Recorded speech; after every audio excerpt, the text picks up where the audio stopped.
and rolling with my doggone. All right, we live. All right, bro.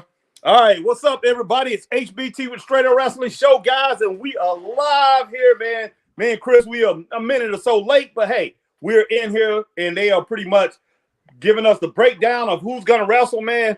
What's up, Mr. Christopher Burton? What's going on? Yeah. All right, let's see. We got some people. We already got action happening. We already got action happening here in the comment section. So, guys, give me a minute, and I will be right there with you. And Marcus Brown, first in the room, man. I already got the comments here. Okay, cool. Harry and Chris, salute. First person tonight. I'm getting better at this. Okay, Marcus. All right, Marcus. JL, second room says, "What's up, Harrington?" What's Marcus up, Jason Ellis? JL, what's going on? You cool tonight? And JL says, on break, but yeah, Christmas right around the corner, so that's good. Okay. All right. So we got the big man, Drew McIntyre, in the ring. Yes, sir. Him and Sam. Oh, you ahead of me, man. Oh, I'm sorry.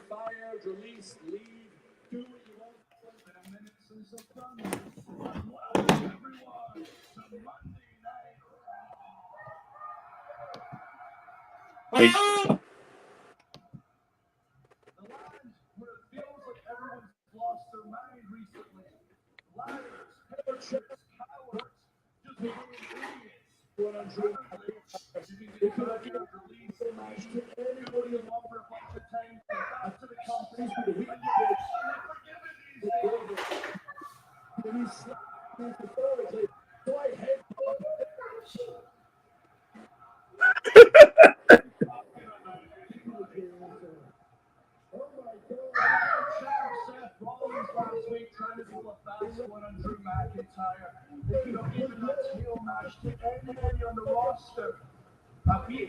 So the week before that clearly doesn't deserve it. He sticks it to me, slaps me metaphorically, so I headbutt him in his stupid face.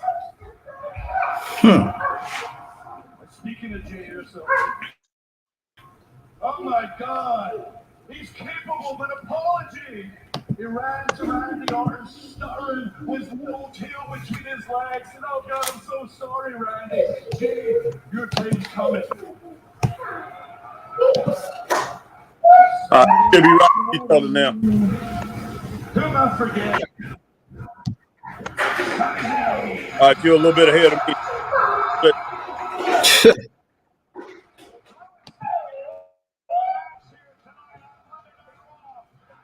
All right, here comes Sami Zayn.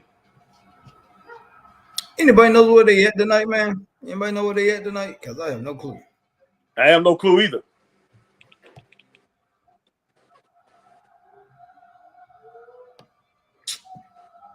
What in the world? Okay, what's going on here? I'll find out, man. Because I'm lagging like a big dog. But what's going on here?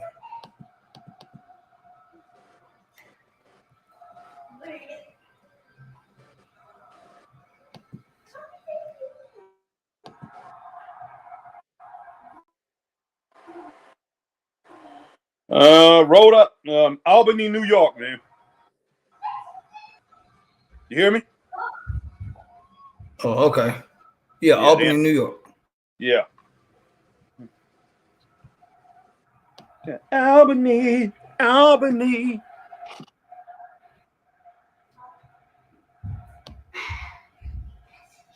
Drew, clearly you have a lot to say about everybody. I'm sure you got something to say about me. You may as well say it right to my face. JL ain't got no excuse, man. We got whooped, man. That's all. We just got whooped last night. Ain't no excuse, man. We just got whooped. It happens. You're absolutely nothing. I've got something to say to you, and as usual from Drew, it's the truth. You're the one person in the world who deserved to get screwed over by the bloodline. Wow. I mean, to explain, you were part of the bloodline. The little lapdog, the Aaron boy, you joined them because you were running away from me every single week. And then what did you do? You screwed them over.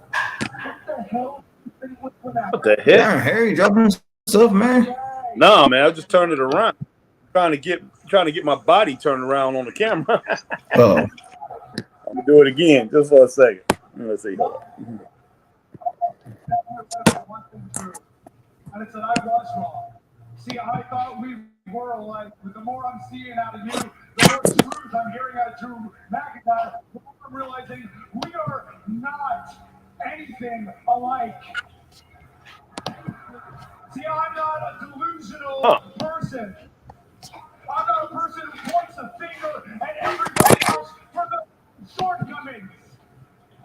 And yeah, you know what? There's a big difference between you and me because when I lost in front of my family, when I let everybody down. Okay, hold on, guys. I'm gonna be right back, guys. I am lagging really bad. I'll be right back. All right.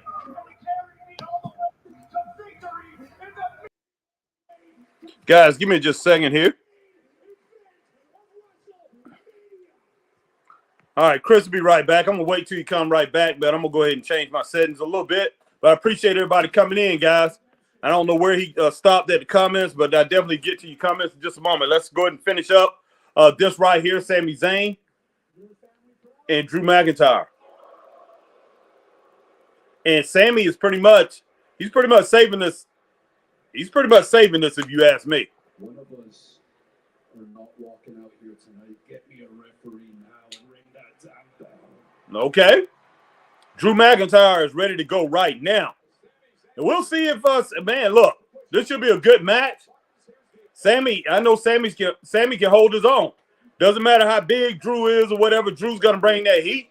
He's gonna bring that fire, man. But Sami's a bulldog in there. He's gonna continue to fire back. So hey, he's gonna take his licks, but Sami's gonna rock back. So hey, let's see how this thing rolls, guys.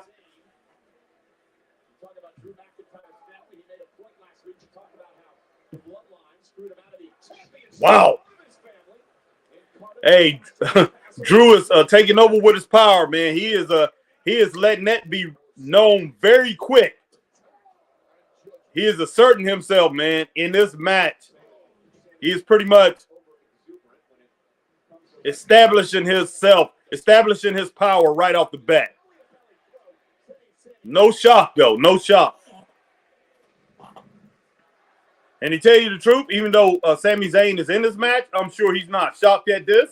Sami just going to have to pretty much, there we go. Just adjust to what's happening here, man.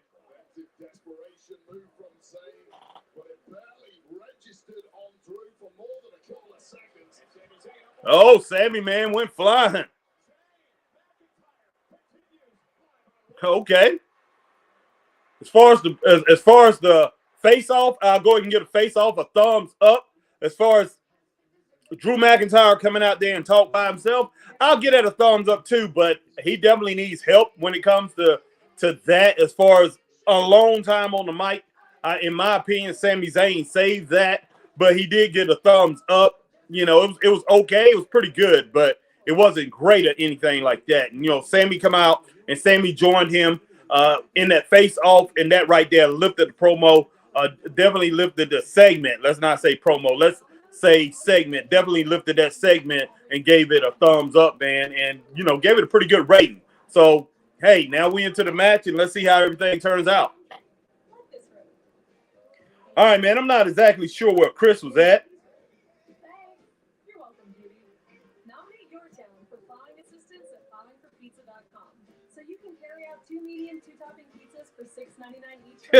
JL said, great news, Harrington. Toxic Eagles got humbled, and the pretend future Panthers are eliminated from playoffs. How about next year? Man, be quiet, man. Be quiet. I don't even know if I trust next year for my Panthers to get into the playoffs. AJ Scales, hey, Harry and Chris. All right. JL says, kid. JL, I don't want to hear any excuses. Cry, Eagles, cry. Wow. Marcus Brown, AJ Scales, what's up, bro? All right, AJ Scales. All right, AJ Scales. Hey, Harry and Chris. Drew McIntyre in the rain tonight. Drew McIntyre in the rain. All right, JL, we beat the 49ers. So All right, Marcus Brown, Harry, and Chris, did y'all hear Jay Uso dedicating the title match to Umaga? Yeah, definitely. Who passed away 14 years ago today? Yep, he sure is. I know the match is going to be hard fought and emotional. I think Drew cost him the match. He probably will. Because I don't see Jay winning. All right, Green Randall, Sammy has one of the best things. Yep. Marcus Brown at Green Randall, salute, bro. Mag Magnum says it's in Albany, New York. Thank you, Mag. J.L. Christopher is bitter. Y'all got humbled. Enjoy irrelevancy. Man, you're a trip. Green Randall at Marcus Brown, salute. J.L. They are in John Jonestown. All right, Marcus Brown at Mag LA Knight Magnum. Are you ready for tonight? Yeah. All right, Mag Magnum. Greetings, Harry and Chris and the Straight Up Wrestling family. Woo, yeah. What's up, Mag? All right, Green Randall, did you guys hear about the U.S. title #1 contender tournament? Pretty stacked tournament. Respect for Dragon Lee. Even so, 2 participants in it stand out among the rest. Okay, so Dragon Lee going to be involved in this thing. Okay, Marcus Brown, Mag LA Knight Magnum. Greetings to you back, bro. Mag Magnum and Marcus Brown, absolutely, Mr. Brother, absolutely, my brother. How about you? All right, and then Lim Oliver, sup guys? Yo, Chris, JL, they are trying their hardest to convince us Dragon Lee is some a superstar. I'll take Callisto over him. Okay, JL. Marcus Brown and Magnum, I'm doing great. Thanks for asking my guy, Green Randall. Baron Corbin just won a jiu-jitsu contest for real? Wow. JL, so Drew is an anxiety team with harmonious swing. Always moaning on the past. He's lost in the shuffle. I will say that. JL, is CM Junk on tonight? I'm not sure. He probably is, JL. I don't see anything listed about him being on, but I guarantee you he probably will be. I mean, this is the second complete week that he will be in. Well, third complete week, but, second week, about 2.5 weeks. So, yeah, most likely he will be here. He will be in Albany tonight. Okay, nice, Sammy. Nice. Green Randall, JL, I agree, man. I like him, but he gets everything handed to him. Exactly. All right, Callisto was one of my favorites when he was in WWE. Not for everyone, but I loved him. All right, Mr. Brown, Marcus Brown at Green Randall. Yeah, I heard about that. The mystery participant is looking like Carmelo Hayes as he posts a photo of him holding the old U.S. Spinner Championship belt. Yeah, I saw that. Nice running clothesline right there from Drew McIntyre. Man, he is looking pretty sinister, isn't he, guys? All right, AJ Scales. Hey, Harry and Chris. Seth freaking Rollins is defending his WWE Heavyweight Championship against Jimmy Uso live tonight on Monday Night Raw. Yes, he is. Marcus Brown, Harry, and the Panthers are double screwed because my team, the Bears, got their pick at #1 and we got the #5 pick. Wow. Man, Drew McIntyre pretty much dominating right now. Jacob Chris, what's up, Harry and fam? What's up, Jacob Chris? Jacob Chris will be in here just a little bit. All right, JL, no hate to Lee, but I do not see the hype with him. He's Latino and Mexican. That's the only connection he has to Ray. That's true, JL.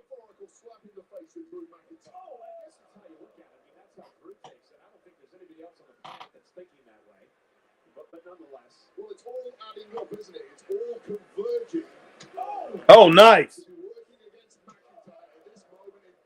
Oh, gosh.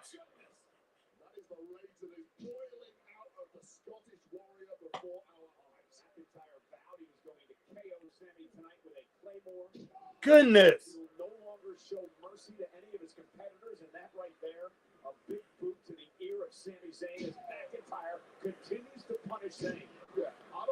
And Drew fighting like he's pretty pissed off that he has to be a face right now, and he don't care what the fans think. Drew feels the way Drew feels that he's been cheated, guys. That he's not getting his just due. That he should be the champion. He should be the head of the table. He should be the man over here in WWE. I feel him, man. I feel it. I understand. Big, powerful guy, very, very athletic, very talented. Yes, he's gonna feel a certain way and think he should be at the top of the card all the time, guys. Young, and you only get a certain amount of window, man. You only get a certain amount of space. And Drew want to fulfill every single bit of it. He wants to max that out. Not able to do it. McIntyre, though, trying to counter with a suplex of his own. Oh, nice move, Sami Zayn. To lift the big star. This is more like him, though. And again, you saw Sammy favored the leg as he came down on it again. And Sammy's certain, and maybe not going to complain, however, as he turns his attention to McIntyre. Suplex. All right, AJ Scales, Harry, who will be next in line for Gunther's Intercontinental Championship live tonight on Monday Night Raw? AJ, I don't know, man. Not right now. I do not know what to say. You know, he just now got finished with that Miz thing, and I don't even think that's finished. It should be, though. And if they put LA Knight in line for that, if LA Knight, Gunther, if he embarrasses him or beat him, that could end LA Knight, guys. Oh, wow. Nice DDT. All right, Sammy. Mad Magnum at Lim. Oliver Greens and Lim. All right, JL. I heard Scooter McGee was saying Junk is an 0-2 fighter and is back in fake fighting. Wow, someone is bitter. Oh, JL. Wow. Green Randall at Marcus Solid Choice. He seems to be the next, the NXT superstar they push on the main roster the most. Hopefully, Chris will get his thing back going in just a little bit, man, and he's back online. Hopefully, we'll have Chris here in just a little bit. But so right now, you got HBT, and guys, we're going to rock this thing out, man.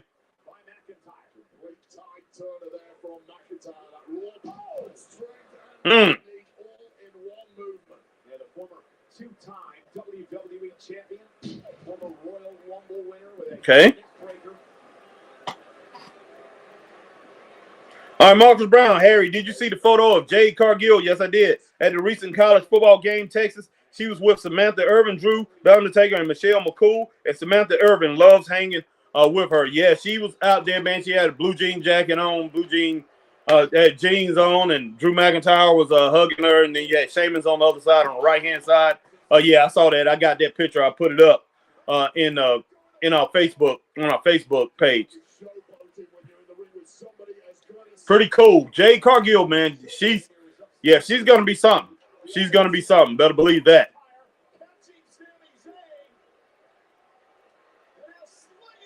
Oh, wow. Wow.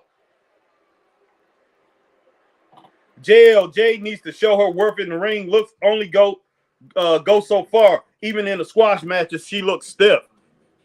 Jacob Chris, do you think Jey Uso can beat Seth tonight? I'm not sure, Jacob Chris. All right, Liam Oliver, sup, Marcus. Marcus Brown at Green Randall. Melo is great, though. He's a future main eventer. I agree with what HBK said. Melo versus Breaker is going to main event at WrestleMania in a few years. Marcus Brown at JL. Jade Cargill doing an intense training. Be patient, my guy. Triple H not going to rush her like TK did. No doubt about it. It's crazy fast and powerful. It kind of makes it the EST like you. Girl, I'm the one that owns EST. How's that? Because I'm the strongest. All right, just a second, guys. I will get back to you guys. Maybe.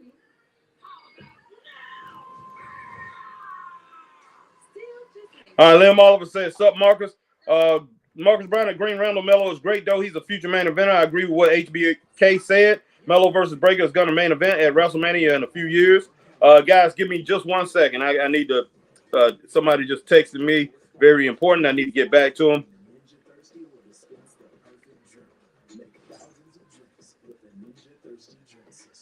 You'll never guess what we're doing to the Baconator. We're putting it On the Baconator. Catherine, you seen this? Posters everywhere. What? The Baconator you love with a new pretzel twist. Choose wisely. Choose Wendy's new pretzel Baconator. Lights everywhere. Forever Rocher. Smooth chocolate, crunchy hazelnut, lovingly layered and wrapped in gold. Forever Rocher. There's a way to cut your dishwashing time by 50%. Try Dawn Power Wash Dish Spray. It removes 99% of grease and grime in half the time. It cleans so well, you can replace multiple cleaning products. Try Dawn Power Wash. Whatever the holidays mean to you, get the most out of it in a new Honda. Whether it's taking in the lights with all your friends in a spacious Accord, I'll be right with you guys in just a moment. taking in a snow day, rugged CRV. Your holiday adventure awaits with a new Honda during Happy Holidays. Buy online, reserve from select dealers, or visit your local Honda dealer today. Psoriasis all over. I couldn't get my hair done. Then psoriatic arthritis. All right, guys. Hey, man, they on this commercial, and I'm hitting back me and Chris, one of our best friends ever, man. So I'm pretty much sending him a text back very quick, and I definitely get with you guys, man. No doubt about that. But he's telling me some things that about he's not coming back and watching WWE until later on, probably WrestleMania, because he's pretty ticked off about the CM Punk situation. But we definitely, oh man. So all right, but yeah, all right, guys. Let me go ahead and get back to your comments here, guys. Sorry about that.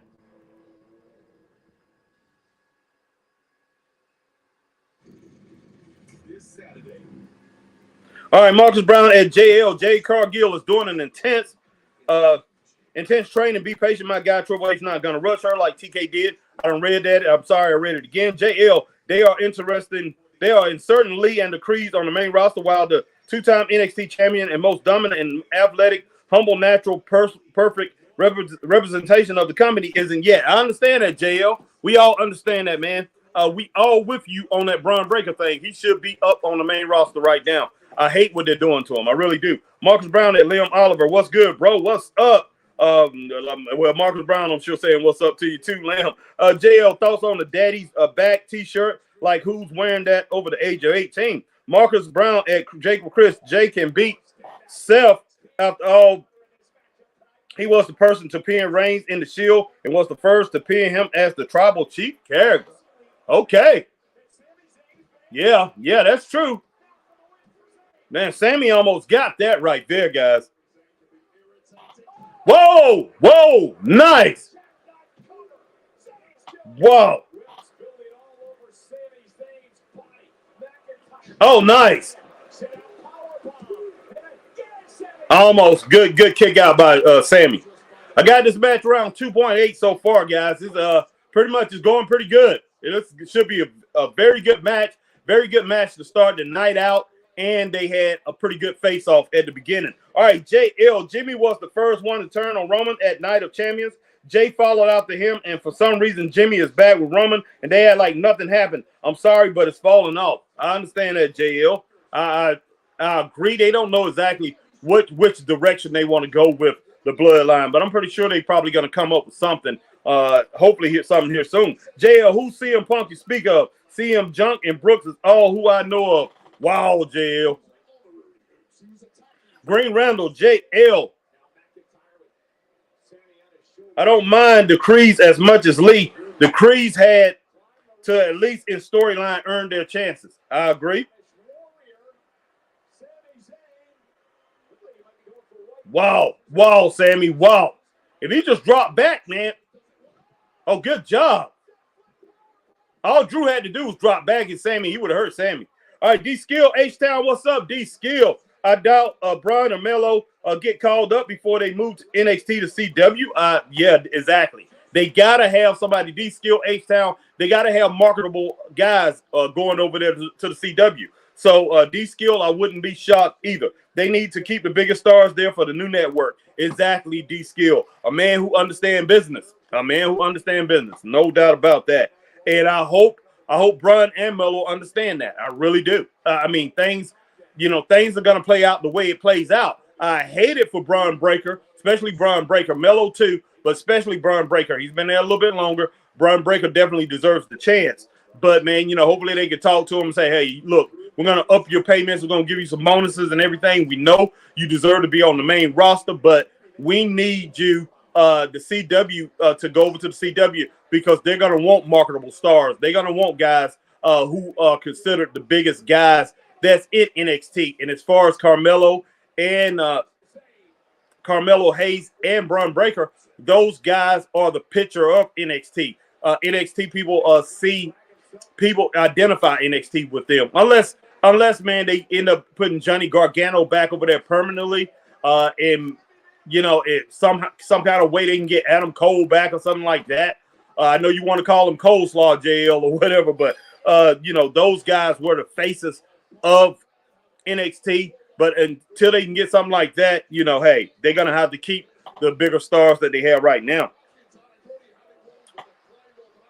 This right here is a very good match, guys. It's close to a 3.5 star now, so definitely gonna be there straight up. Let's see how it finishes. Marcus Brown, JL, come on, can you stop calling Punk that, because that's what Walt Clyde says, and he's toxic. The Geek B still calling WWE the WWF, and he's a LA Knight and Roman Reigns hater. Wow. Well, who is this guy? Walt Clyde, Marcus Brown? Who is this Walt Clyde, Marcus Brown? I know one Walt Clyde. He used to play. He used to be an NBA superstar back in the late 60s and 70s. Back in the 60s and 70s. Walt Clyde Frazier. That's the only Walt Clyde I know of. I don't know who this guy is. Well, Sammy, what happened, man? Well, Drew wants to get out of him. What happened? Nice, Sammy. Okay. Sammy, don't fly over the ropes. Don't do it.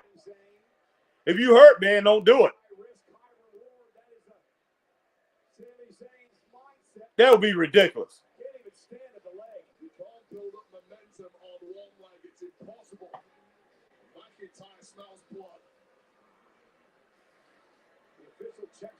All right, Sammy, it's over. Oh, snap. Man, it looked like an old football move there. Wow. AJ Scales, hey, Harry, Shayna Baszler going one-on-one against Nia Jax tonight on Monday Night Raw. I hope Nia don't just walk through it, because right now she's walking through, man. She's punishing her competition if she goes one-on-one with them. She's taking them down, not making them look good at all. Nice Claymore, man. Well, not really Claymore. Hit him in the, you know, that foot to the head. 3.5 stars, guys. Very good match. 3.5 stars.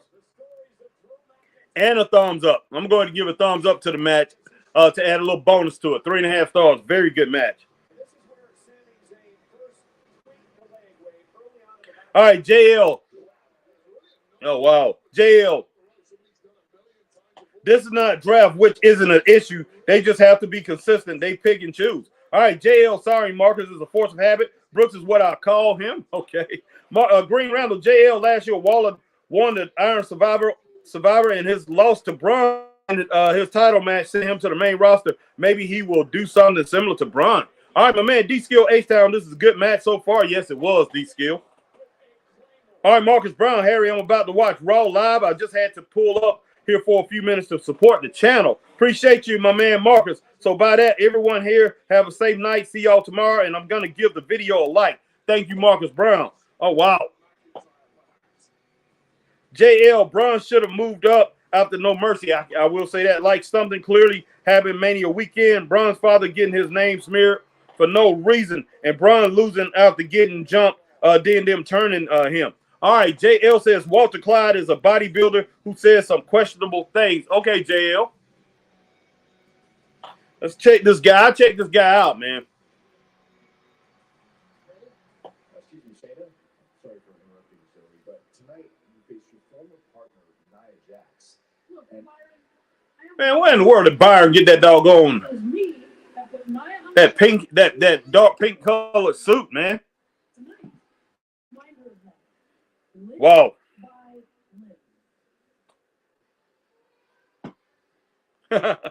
Green Randall tribute. I hope Shayna delivers. I really do. Nia Jax. You know, last time I saw those two one-on-one, man, Shayna took her out, and she pretty much damaged that arm. She pretty much tore those limbs apart. So let's see what happens here, guys. Green Randall, tribute to the troops. This SmackDown, I wish they held it in a military base like they used to, straight up. Felt more genuine. It was a show put on for the troops. I don't get why they would change that. I don't either. Liam Oliver, 3-star, good match, Harry. Yep. definitely a good match, man. 3 stars. I got it at 3.5, Liam Oliver, but I definitely respect that 3 stars. All right, Green Round. Randy going to SmackDown means that PG has to sign for Raw days. For Raw, right? I don't know. JL Walt Clyde. Okay. JL is Randall a face? He did a clean move to the GM. JL Shayna versus Ronda match of the year. All right, Green Randall, he is a face. Magnum, that McIntyre match gets 3 to 3.5 stars. Yep, I definitely agree with that, Matt. Definitely agree with that. Appreciate everybody coming in, man, rocking with the chat tonight. Hopefully we'll get to see Chris back here in just a minute. I don't know what's going on with his internet, man, but hopefully we get to see him back on here on the channel in just a little bit, guys. All right. Right here on commercial, you know, hey, I slowed my TV down. Chris can catch up with me, but hey, so it is what it is. Hopefully, like I said, hopefully he'll be back here in just a moment. But make sure you got Facebook people. We better beat Dallas. I got Facebook people. Yes, we did. Let me go to Facebook so I can make sure that I'm with everybody over there on Facebook too. All right, so give me just a moment, guys, so I can catch everybody over there on Facebook as I'm talking to everybody here on YouTube too. Chris usually get the Facebook comments, but I guess I'm gonna have to catch it all right now myself. All right.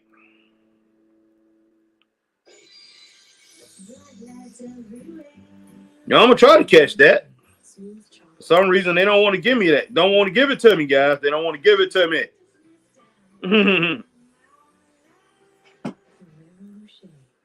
Wow. So freshness really lasts. Yeah, most of that stuff gives me a headache, but this is just right. And I don't like anything. All right, Matthew Lincoln. What's up, Matthew? Matthew Lincoln is in the house over there on Facebook. Matthew said, I got Jimmy winning the chip tonight. Okay, Matthew. Matthew, we'll see what happens, my brother.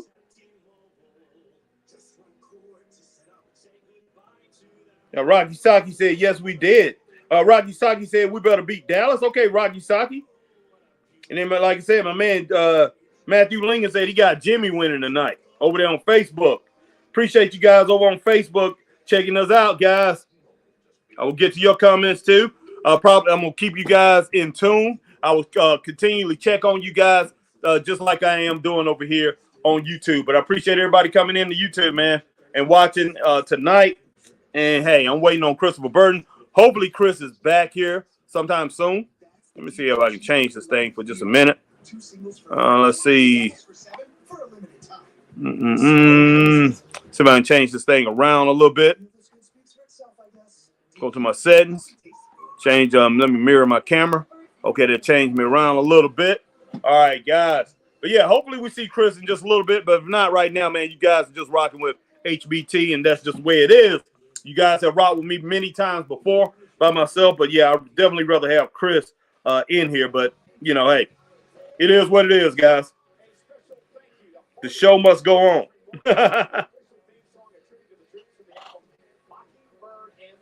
What's going on here, man? The 21st annual tribute to the troops this Friday on SmackDown from Providence, Rhode Island. I'm so honored to be a part of it once again.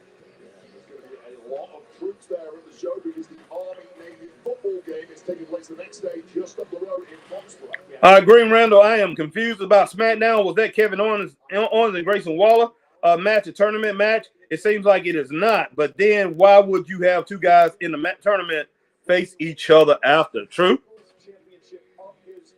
JL Braun should win Money in the Bank. I'm hearing rumors of Cody winning the Rumble, then Rollins beating Brooks, winning Money in the Bank, then cashing it in on Rollins or Roman.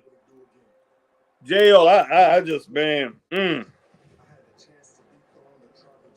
who knows? All right, Liam Oliver, thumbs up on Shayna's promo. I'm with you on that, Liam Oliver, definitely. All right, Green Randall announcing the tournament if it is not in the tournament.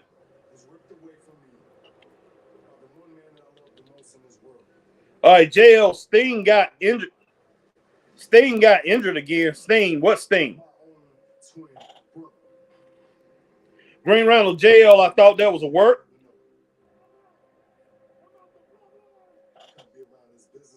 JL said, no hate to my fellow Canadian, but Owens does professional wrestling for his income. The least he could do is present himself the best way, i.e. getting in good shape. You look better and feel good. I agree there, JL. Hey, but hopefully he has that, in the plans. Or any wrestler out there, anybody, man. Just, I agree with you. All right, JL, this year has taught me not to believe the dirt sheets. Definitely, man. You definitely can't. You can't. You pretty much have to take, what is what when it comes to that. And sometimes those dirt sheets, sometimes they're right, but for the most part, a lot of times they're not. But you have to, you have to look at it because sometimes these guys will knock it out of the park, and sometimes they don't, man. So you have to figure out what to believe, and you find your trusted sources and pretty much stick with that, JL.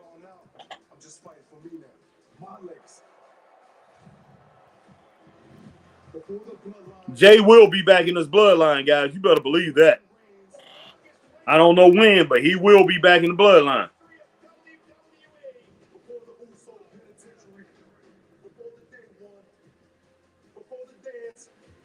Before the face paint, before FCW, before these long-ass training nights, before making money, being broke, there was just me, So Seth Rollins, I know you about game. You fought against me, you fought with me, and Seth, tonight though, you fighting one individual who's starving and who's ready to eat, Oos. You're gonna find out real soon, Oos. Because it's just me now. Okay. I prove to the whole world. I prove to you. I prove to my family. I prove to myself why they call me Main Event Jey Uso.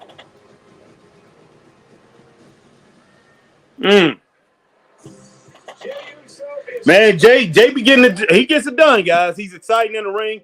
He brings it every time. So let's see how he does against Seth freaking Rollins. It's gonna be interesting tonight. I can't wait to that match. So hey, should be explosive. Should be something that we all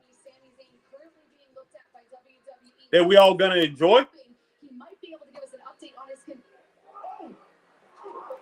Wow. Wow, Drew. You can talk about my damn family. You think we compare each other? You want to compare? I'm nothing like you. Nothing like you. Look me in the eye. Look at me. Nothing like you. You brought this on yourself. Bro. Wow.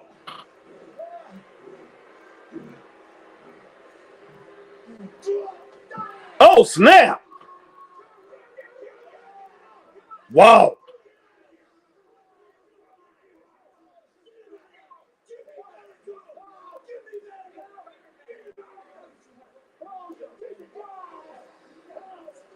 Wow. Man, Drew. Man, look, I'll tell you what I think about Drew McIntyre, man.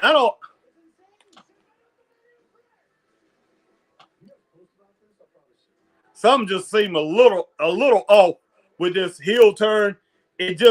I'm not convinced, guys. I'm really not convinced that Jey Uso is really enjoying this, or it's like he's trying to convince himself that he's this bad guy, that he's just this very bad guy, and he's gonna do whatever it takes.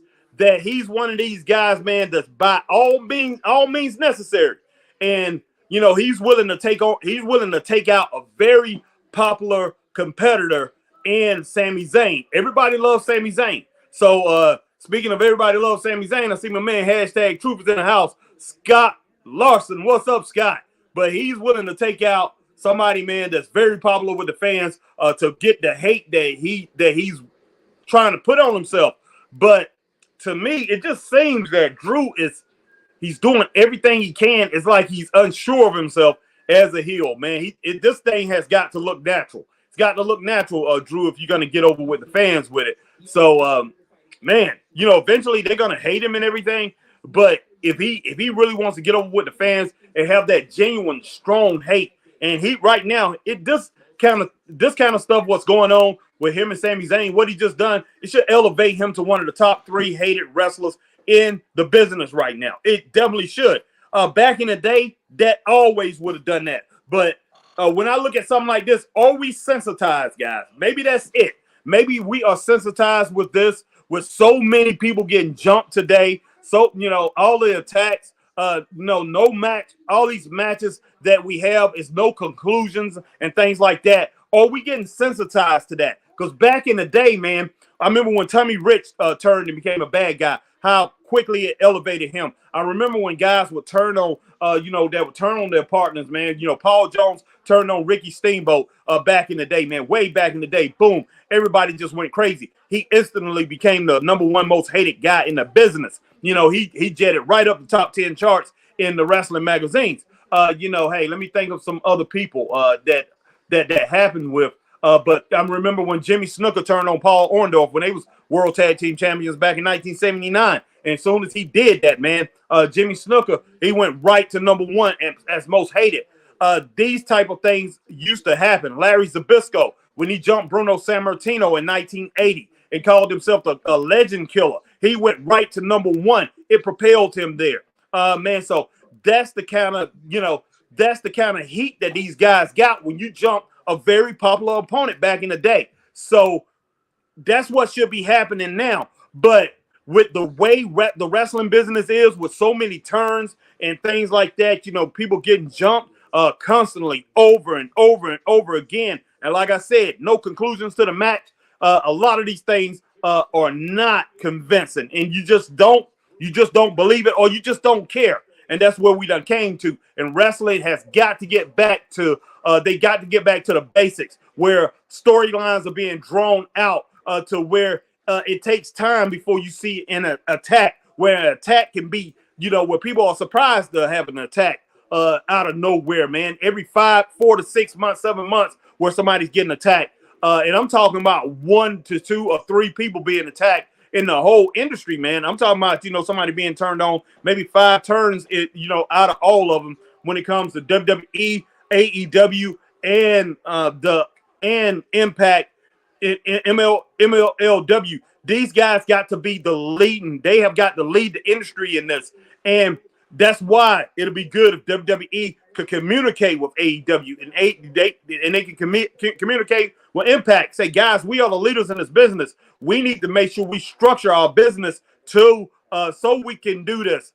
Those type of things, what I'm talking about right now, that will bring back the general public. That will bring back that casual, not just the casual fan. It will get the general public interested in it. Because if you continue to do things like this over and over and over again, I'm sorry, guys, I'm gonna go ahead and say it. It is goofy stuff. It's goofy.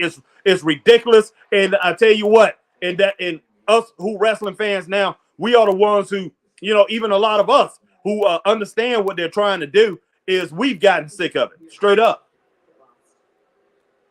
Uh-oh. So last week you're talking about a couple fights you have on your horizon. Does that include anybody in particular? Well, actually, yes, it includes you. You will be #1 on my list. Because the thing is, I've forgotten about you, Maya. I think we all have. But then you showed up in one of my interviews, and it reminds me that we never really got to you and me, and I still owe you a receipt. A receipt, huh? Well, once I'm done squashing Shayna, I'm all yours. Calculate. Okay. Well, she'll beat Shayna. Let me get back to these comments, guys. Appreciate you guys, man. Get back over here to these comments. All right, I'm back. I had to do some updates and everything on my computer and restart and all kinds of stuff. Boy. All kinds of stuff going on.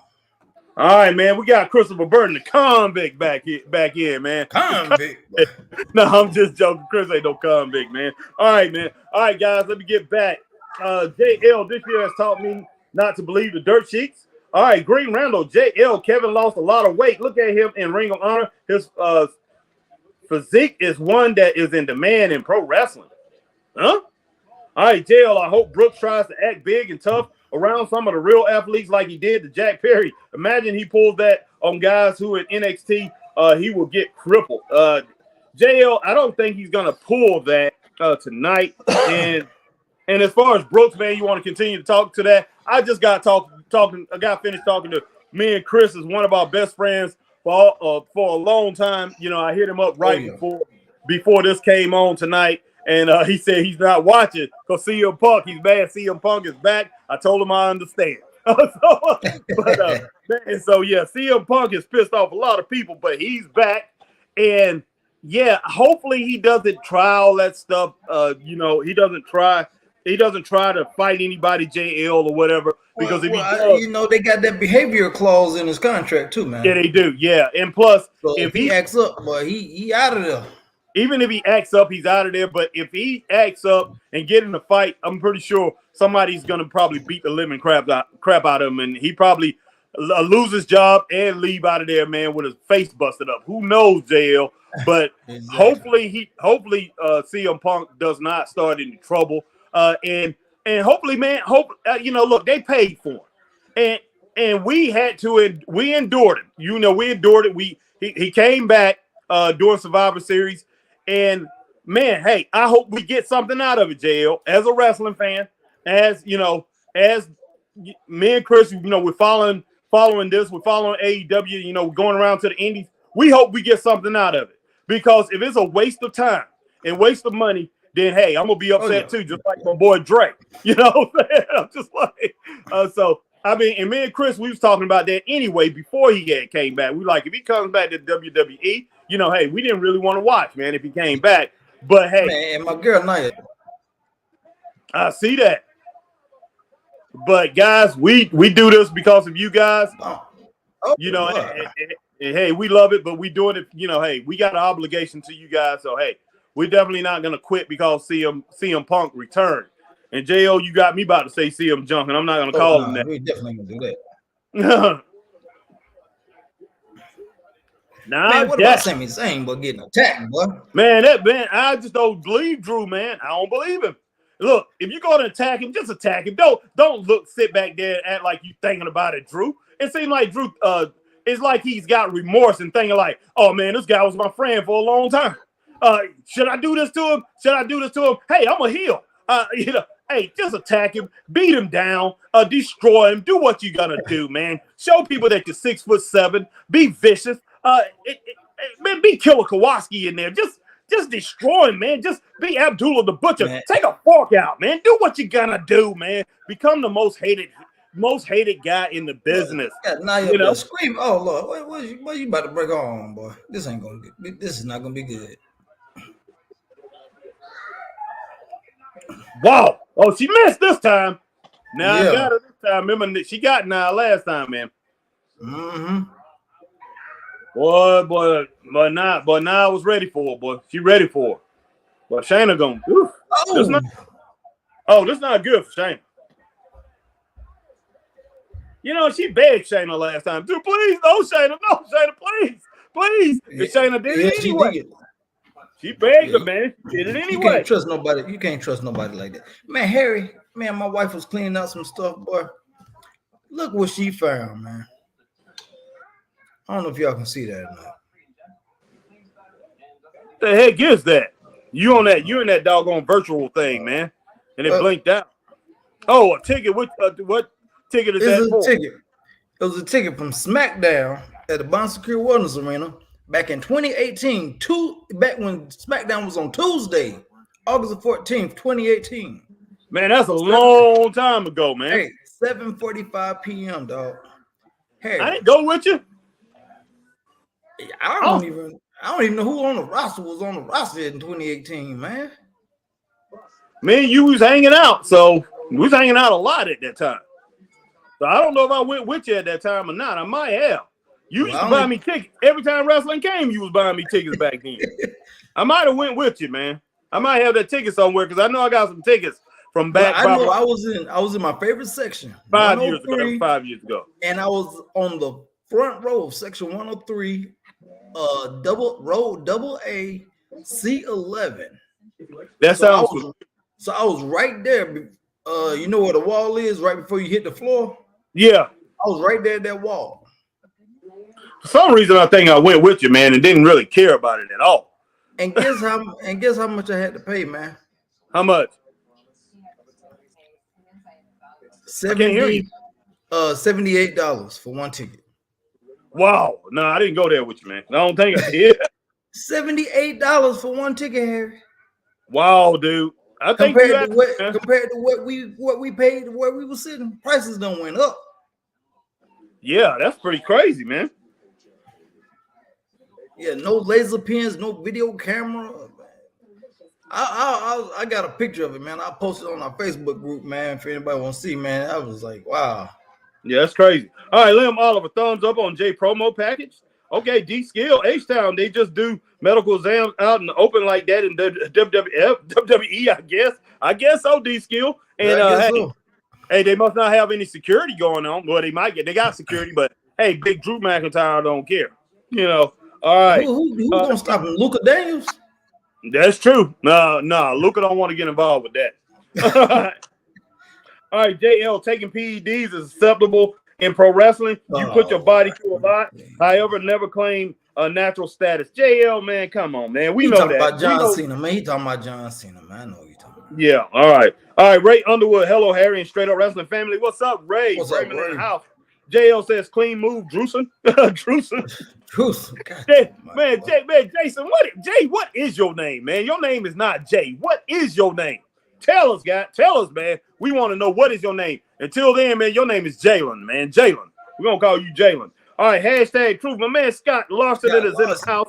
Already done hit that up, Scott Larson. Imagine if Jay convinced his brother to come back to him, starting the demise of the bloodline. That's not going to happen. Him and his brother will be back together.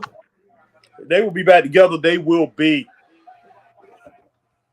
in the bloodline. I can guarantee you that. Ray Underwood got 2 thumbs up, 2 fingers up. Look like rabbit ears. All right, AJ Scales. Harry Drew McIntyre just attacked Sami Zayn backstage on Monday Night Raw. Yeah, he did, AJ Scales. Well, she ain't a fight, man, but to no avail. Say, man, the big girl boy now is taking her apart. But that's my girl, boy. That's my girl right there, boy. I hear you, man. DSK, boy, D Skill, he like got that Nikita Lion, boy. I want that Nia Jax, boy. But Nikita Lyon's gonna be there, but Nikita's working her way back to you, babe. She's working her way back to you. I see that, Chris. But she's trying to kill her, boy. All right, Green Randall, clearly this is all going to culminate in the reformation of 3MD, clearly. Who knows? Man, they going to bring Jinder back for that, man. Yeah, come on, man. 3MB, that would be hilarious. All right, JL, Jimmy and the Drew being heels feels forced. It does. Well, yes, he knows it's scripted, but grab a casual fan and they will cringe at the acting. It is forced, man. I will say that. Jacob Henderson looked like Nia Jax slimmed down. She does. She does look like she slimmed down. Jerry Brown, sup, Harry and Chris? How you guys feel about being creative team for Indies Wrestling? We definitely like it, Jerry. You know, there's people trying to grab us, man, but me and Chris, we're going to have to do our own thing here sooner or later. Oh, yeah. And we might have some new players coming in, so we might straight up professional wrestling, SUPW probably be running his own thing.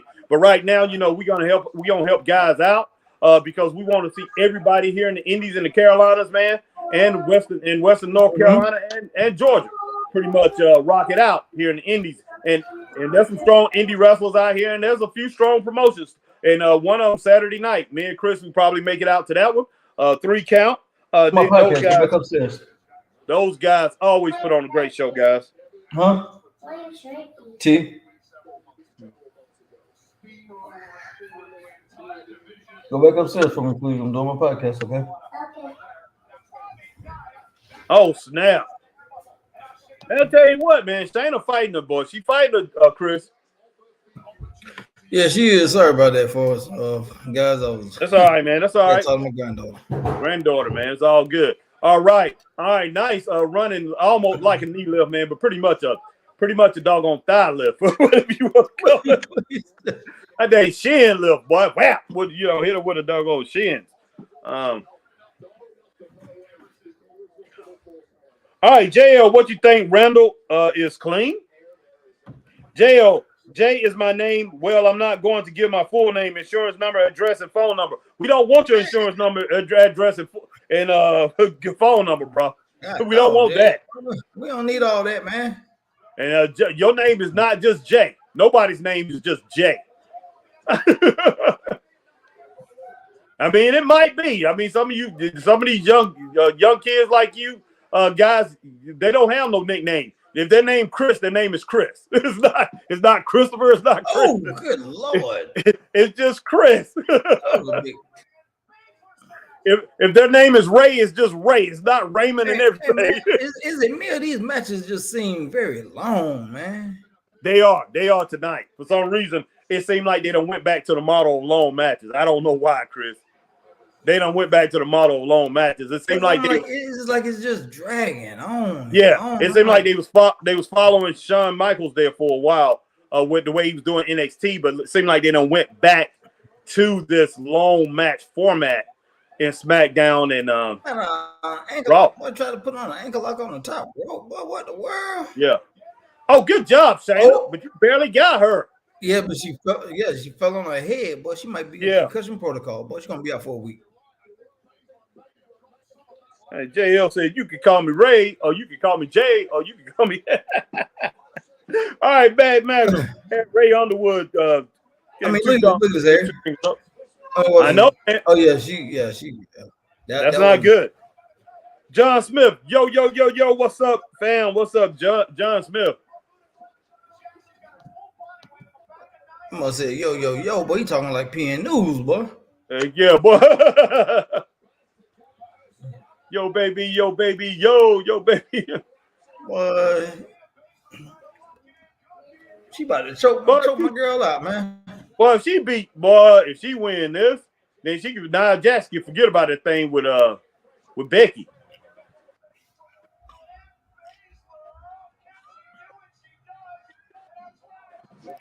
Oh snap! Nice.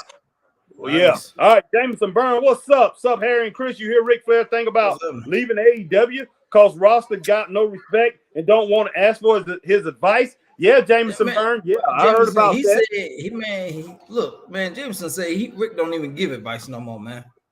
He don't even talk to the young talent, man. He said to himself, he don't talk to the young talent. He don't give advice, man, because nobody. Well, they don't want to listen, and Tully Blanchard said the same thing. He said Tully said, I think on Dutch Mantel's podcast, and he said it on Shoot Network podcast. But Tully said when he was over there, they didn't want to hear it. He said the young guys never asked them, never went up to him nor Arn and asked them for advice. Nothing. And Tully said he did not know what he was gonna do, man. Sometime until probably about 10 minutes before the matches, man. Before his match actually happened, he said sometimes, man, he got it in the envelope what he was about to do. What the world? Yeah, about 5 minutes before he went out there. So he said he didn't know what he was gonna do. He said Khan used to deliver messages to him all kind of different ways, man. Whoever else was doing that. That lets you know this is WCW 2.0, man. Yeah, no doubt. I mean, that's some stuff WCW used to do, man.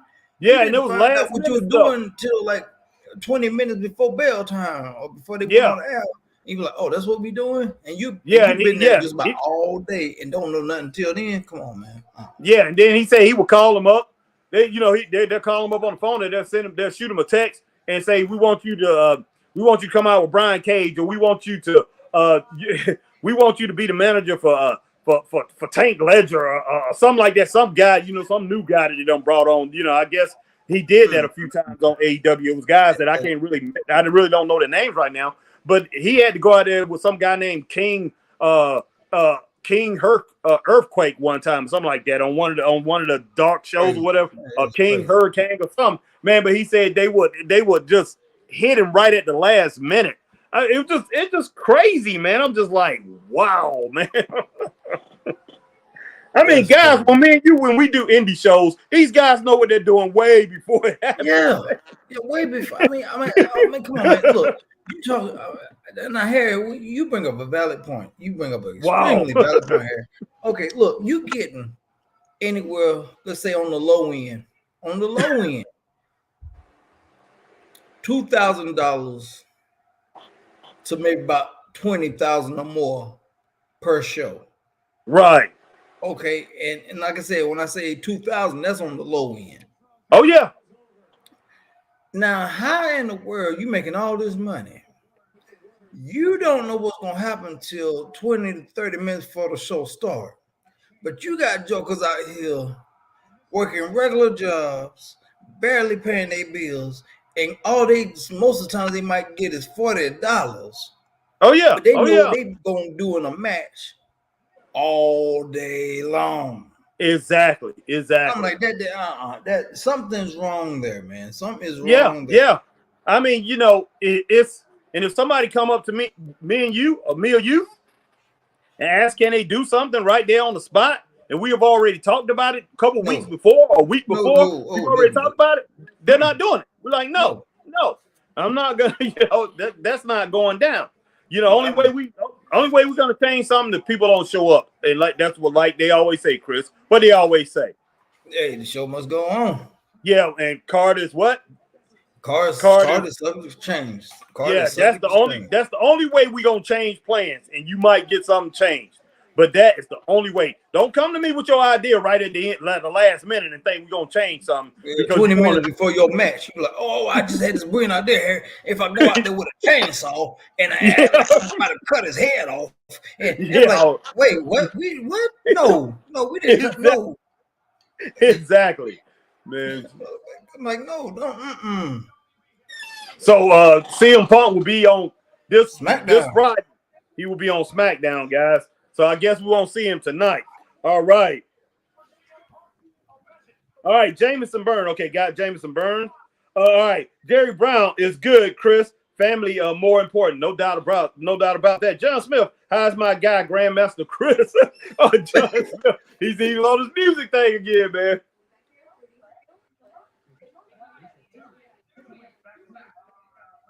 Oh gosh. Oh gosh.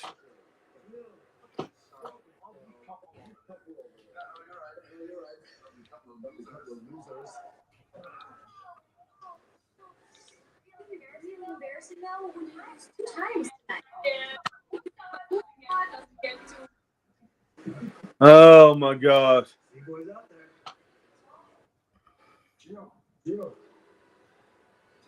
Tonight is really important.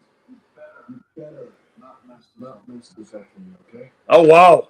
I got it. I hope you do too. Oh. Well, some cracks in your balls, man. It is, man. That can't happen with Imperium, but that can't happen. Man, they need to let these guys do what they do. Well, what you get that last match anyway? I'm gonna get that match 2 stars between Shayna and I can give them 2 stars on that. Yeah. I can do it wasn't a bad match. I'll give it 2 stars, man. It was a decent match. It just went on too long. It did drag out. Because the Drew and Sammy match seemed like a long match. I'm like, what is going on? This match is tonight, man. Exactly. I get that 3.5 stars. So we got DIY coming out here about to take on the doggone Imperium. Should be a good match. And man, they put on a great match against those guys last time. And these guys are familiar with each other from NXT. Yes. Yeah. All right, Jerry Brown, but Harry and Chris, I want you to get paid also, but that love you have for wrestling and creative team and also pay, no doubt about it. John Smith, 2 matches for the first hour. Yeah, that is crazy. It's been an hour. 2 matches, man. Well, yeah. I mean, a lot of it's been action because they've had matches. Well, you got to think too, man. Harry, we was at Raw, man. There's a lot going on in that arena that the fans don't see during commercial. Like right now, during commercial break. Well, that's true, yeah. A lot of these commercials take up a lot of time. And one thing I will give WWE, I will give them this. They still know how to entertain the fans while you're sitting there waiting for the matches to come. They still know how to entertain the fans. WCW did not know how to do that. WCW, man, you be sitting there waiting Now, you know, I'm talking about when Eric Bischoff took over and he started doing Thunder, and he did Raw a little bit later on. But you would go if you went to Thunder and Raw, and like I say, you sat there, man, and doing a commercial break, nothing was happening. You seen nothing. It was just boring. It was dead.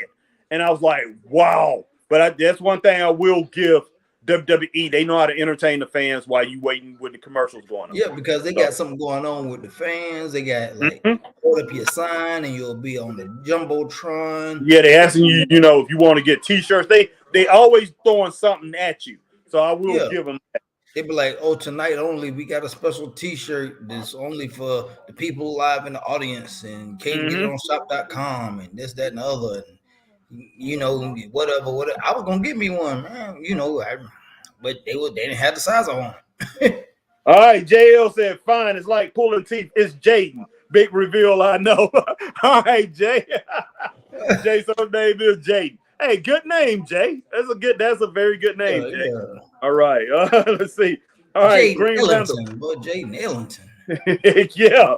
All right, Green Randall, PG Pump. Green Randall, Jameson, I heard he offered to leave because of the controversy of when he invited 18 to 28 with no husbands or boyfriends to his hotel room doing a promo. Yeah. Oh, Rick, man, that's oh my God. That's just flat out crazy. But I don't think. What is his name, man? What is his name? I don't think Tony Khan asked him to leave. You know, Rick is just wanting to leave himself. I think Rick looking at this whole thing like this is a big mistake. Fans are not cheering for me over here. People don't care if I'm over here. They don't. Nope. They don't. But if you come to WWE, boom, fans go crazy. But he over there, he should have stayed, man. He should have stayed. Yeah, he should have stayed. But over there, man, he just don't seem like a star. Edge don't seem like a star over there no more. I'm sorry, he doesn't. You know, so Rick, you need to just stay where you're more known, man. I mean, granted, everybody knows Edge, everybody knows Ric Flair. I mean, yes, they got names, everybody knows who they are, but you got to stay where people know you. That's true. Because That's true. You got people that are brand loyal. You got people that, I've said this before, you got people that just watch WWE and all their content. You got people that just watch AEW and all their content. And then you got wrestling fans that just watch everything. Exactly. And I'm sorry, man. AEW fans, anybody that come into AEW, this is what they're looking at. They're looking at what can you do what can you do for AEW right now? What goofy match? I'm sorry. What match can you get in? It doesn't matter how silly, how goofy, or whatever. What match can you get in to elevate the product? And Ric Flair is not like that. Ric Flair is, even though he acts silly and acts stupid or whatever, but his character it does not mesh with AEW's fan. It doesn't resonate, man. It doesn't resonate anymore. So yeah, he needs to be in WWE because look, I mean, come on, the man won 2 of his world championships over there. You need to be where you're known. You need to be where you're respected. And AEW just they don't have that type of respect for him, and they don't have that type of respect for Edge. And it's becoming apparent that Edge made a mistake. Granted, they like it because it's something new. Yeah, they do. Yeah, and I'm talking about Flair and Edge. Yeah, they like that because it's a new audience, new feel. I get it. They like the newness, but they're not going crazy. Just put it that way. You know, they're not going crazy. So it makes me think like, hey, what if a legend like Roddy Piper would have been there? If he would have went over there, what kind of reception would he would have got? But we know if Flair would have returned in WWE, what would have happened, man? Fans would have just flipping went crazy. And yeah, I believe the fans was pumped up and people was excited because everybody went on social media, was talking about it and everything. But they do not have the fandom that carries on to pretty much continue to pretty much prop him up. And that's the same thing. That's the reason why I believe Mercedes Moné is going to end back up over in WWE because she is too much into herself. And I saw that from the get-go. I'm like, when she left, I'm like, she will return back. She's too much into herself, and she likes that. She likes that fan. She likes what WWE can bring her outside of the sport. And AEW cannot do that. WWE, all WWE wrestlers have to do is call up somewhere, or you can have Triple H or Nick Khan or something like that saying we want Sheamus on the Good Morning America. He has something to say, and they definitely bring him on easily, easily. That's another way to get your name out there too. Exactly. They can call the View and say, "Hey, the Creed brothers is coming up. This is a young tag team. They want to come on your show." And Whoopi Goldberg and Joey Behar, even though I can't stand the View, they'll be like, "Oh yeah, bring them on." All they have to hear is WWE. They don't have to know who the Creed brothers are. They hear WWE, but they hear AEW, they'll be like, "Who?" Mm-hmm. And AEW has been around 5 years. But 5 years. Yeah. But the despairing difference is the years, man. You got 60 versus 5. Right. Everybody knows WWE because they've had such larger than life characters throughout the years. Even if you were a wrestling fan, you know who Hulk Hogan was. Yeah. Nice crossbody. You knew who Hulk Hogan was. You knew who Roddy Piper was. You know who Mr. Wonderful was. Yeah, you knew who Ric Flair was. You knew who Dusty Rhodes was. Even though you might have just glanced at it for 5-10 minutes and you weren't really a fan, but you knew who they were and you knew what they do. So you were like, "Oh, they wrestle for WWE, that big company up in New York. Okay, cool." They work for down south at NWA or WCW or whatever. Okay, cool. Yeah. It's the name, brand, and notoriety, man. AEW doesn't have that. Yes, they got big names and big stars, but look where they came from. Yeah, everybody knew. They're not homemade. Lex Luger was a household name. Big Van Vader was a household name. So guys like that. Harley Race, he was over there. All the people that made their name in the NWA that was big, they went up to the WWE too. So these guys, man, like you said, they have a market. They have a marketing tool built into the system. And even though these wrestlers that's out here today, most of them are not known outside of wrestling. Most of the modern wrestlers today, not known outside of the wrestling realm. WWE, that name is known outside of the wrestling realm. So if these guys want to go anywhere, or they want to be like, okay, ESPN or something, exactly, gonna set it up. Yeah, they're gonna be like, "Hey, we got DIY want to do an interview on Sports Center on ESPN." Who? Yeah, DIY. Yeah, what they do? They wrestlers and they wrestle for WWE. Oh, okay, they bring them on. Cool. Yeah, they could call because of that name, man. Yeah, they could call tomorrow, man. Somebody can call tomorrow and say, "Hey, Drew McIntyre, he loves the new iPhone. He wants to come on. He wants to come on to do an Apple commercial for y'all." They'd be like, "Oh yeah, definitely." That's just how big WWE's name is. It's synonymous, man. It really is. And like you said, it's the machine, man. It's the machine. Yes. WWE got their hands so much stuff, and not even just their hands in it, but they can just get you in the right position at the right time because of that brand, man. It's like you said, it's a worldwide juggernaut, man. No doubt. Oh wow. This match is pretty darn good so far. Nice. What in the world? Okay, it's 2 out of 3 falls. I give 1.5 stars to that first fall there. I'll go ahead and roll with that. Oh, it's 2 out of 3. Oh, shoot. Yeah, it's 2 out of 3. 1.5 stars for that first fall. I thought we were having a short match, Chris. But Johnny Gargano is already starting, and doggone Tommaso Ciampa.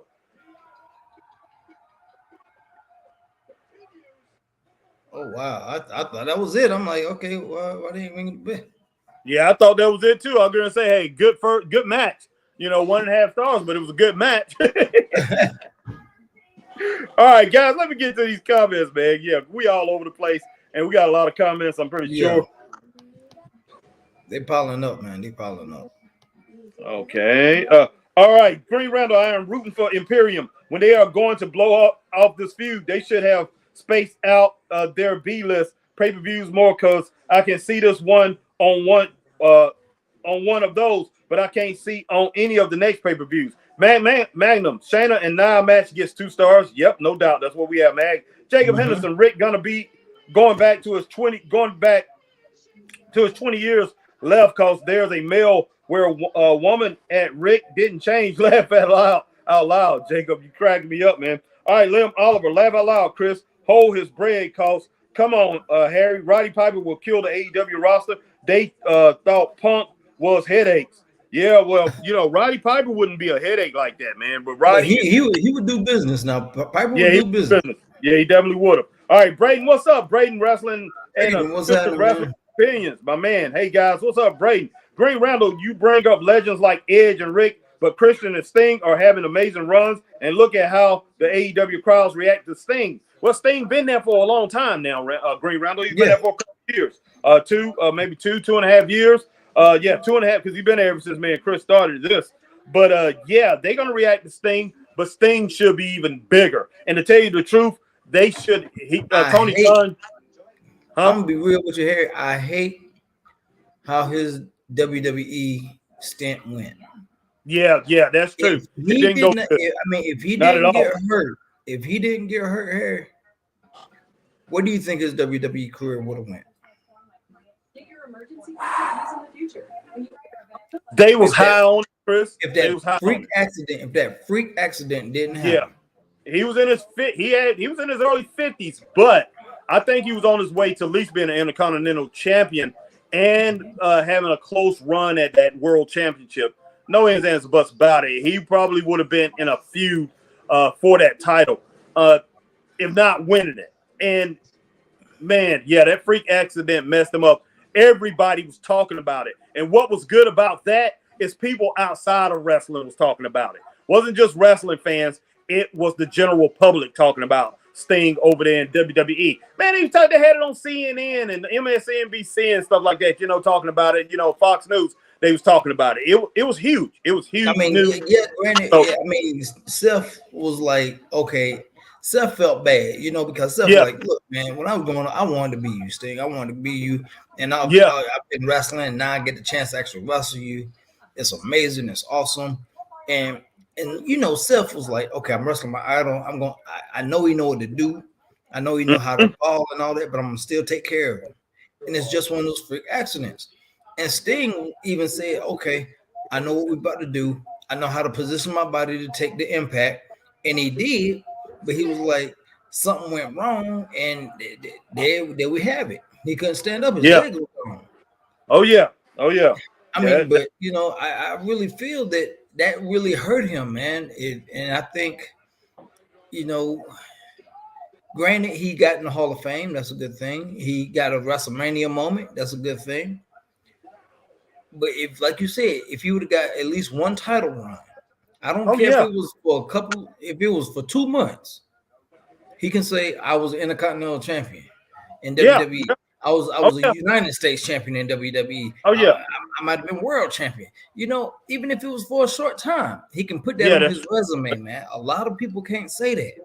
Yeah, he definitely, man. He's already an icon, but his status, man, his iconic status would have been so much larger. Because that right there was it was amazing that he was over there, and people were so happy that he was there. And it was people. One thing I've said this, I hated those years when he was in TNA. He should have been in WWE.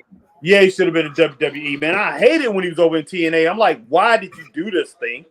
Why did you go there? I didn't understand. Because think about Harry.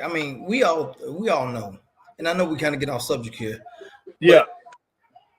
Man, we would have had some amazing matches with him and Undertaker, man. Oh, heck yeah. Dude, that would have been like, oh my gosh, Harry, that would have been amazing, bro. Yes, it was. All right, DIY got the second. Yeah, it would have been amazing, man. Very amazing. That's what people were looking forward to. All right, 1 star on the second, second fall. So the match is at 2.5 stars, guys. Let's see how they finish this thing off. And I hope it's a short. I hope it's a short fall too.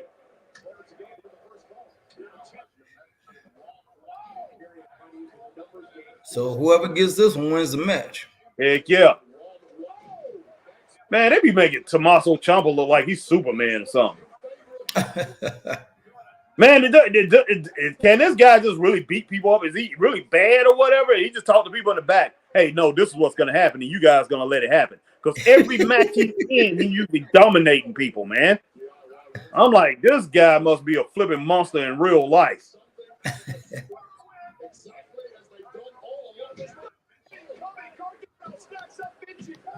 Man, if I was somebody, because I mean, Gunther beat the crap out of him though. He fighting back. Yeah, it was a big fight.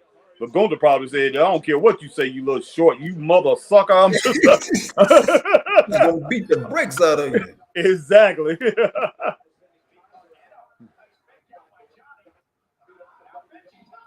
But hey, boy, you and Gunther going up, but y'all would have had some street fights, legendary street fights, boy. If y'all would have been fighting, boy. Oh, no doubt, man. No doubt. That Joker, boy. Whew. I would have hated to fight somebody like that. I would have hated to fight him, man. He's one of these guys that's not going to give up. And I'm just like, and he going to beat you down, and he's not going to finish until you know you're finished. That's all it is to it. Until you about to take your last breath or something. I'm serious, man. So I'm just, seriously. So I'm like, wow, that's somebody I just hate. You try your best to avoid the fight.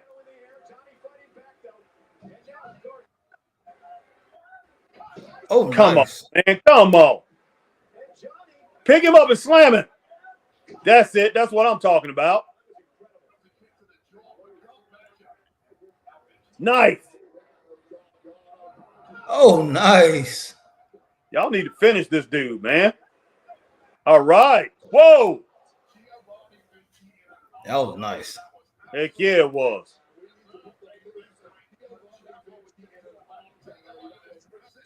He's exactly right on that. That takes some skill to do that, boy. Yeah, no doubt. Beautiful, man. Them I got on some Adidas boots, boy. I don't know, but that should have been in the Olympics. That's all I got to say about that Joker. It should be coming off the low dive with that, boy. He could have scored some points, man. A lot of points. Yeah.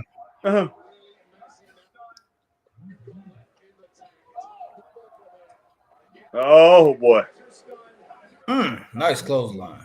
Hey, oh, yeah. God. Goodness sake. Great and Figuri, man. Yeah, that clothesline was off the hook. Okay.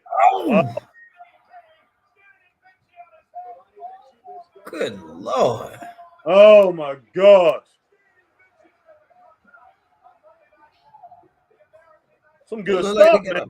Yeah, it is, man. What you got at about almost 3 now? Yeah, I got it at 3 stars as far as the match goes, 3.1. Okay. So, yeah.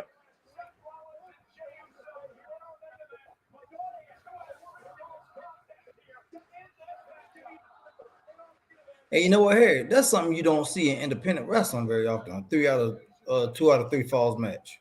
Exactly. You don't. I mean, you can make it happen. You can make it happen, but you don't see. I just thought about that. I was like, you see every kind of match: strap match, Indian death match, chain matches, and yeah, that's true. Matches, but you don't see no 2 out of 3. Oh, this don't look good. Oh Lord, this don't. Oof. Guys, we will get to your comments in just a little bit, guys. Let's go ahead and finish this up. Oh my gosh, man! Do not come on.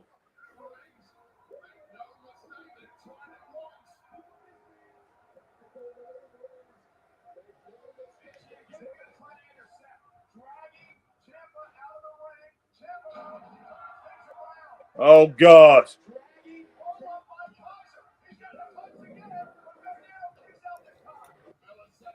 Okay.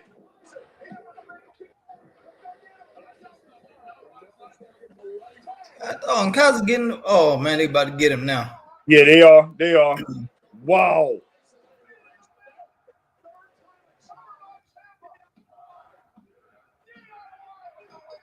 Oh, my gosh. And Kaiser, and notice, Harry, Kaiser took the pin this time. Yeah. So now what's going to happen now, Harry? I don't know. Is Da Vinci still going to get the blame? You see what I'm saying? Because because he can say he wasn't there. So 3.5 stars, man. I got that at 3.5 stars. yeah, Goodness sake, that was really good. Yeah, 3.5 stars for the whole match, guys. hey, he said you got to explain that to Gunther, not me. Yeah, man, that's not good.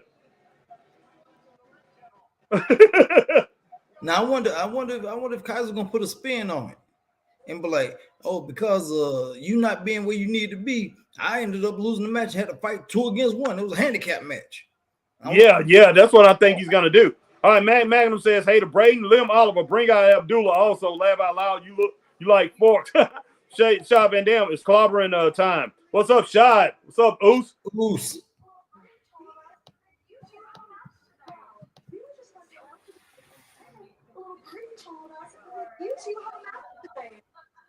What the? You think you're trying to make this situationship work? Get over it. Then Natalia and Tegan, Yeah. but she looks weird, man. Nobody's buying this. Man, who gonna be scared of Tegan Knox? I don't know. Somebody. I know Piper Niven wouldn't have jumped like that. Oh, heck no.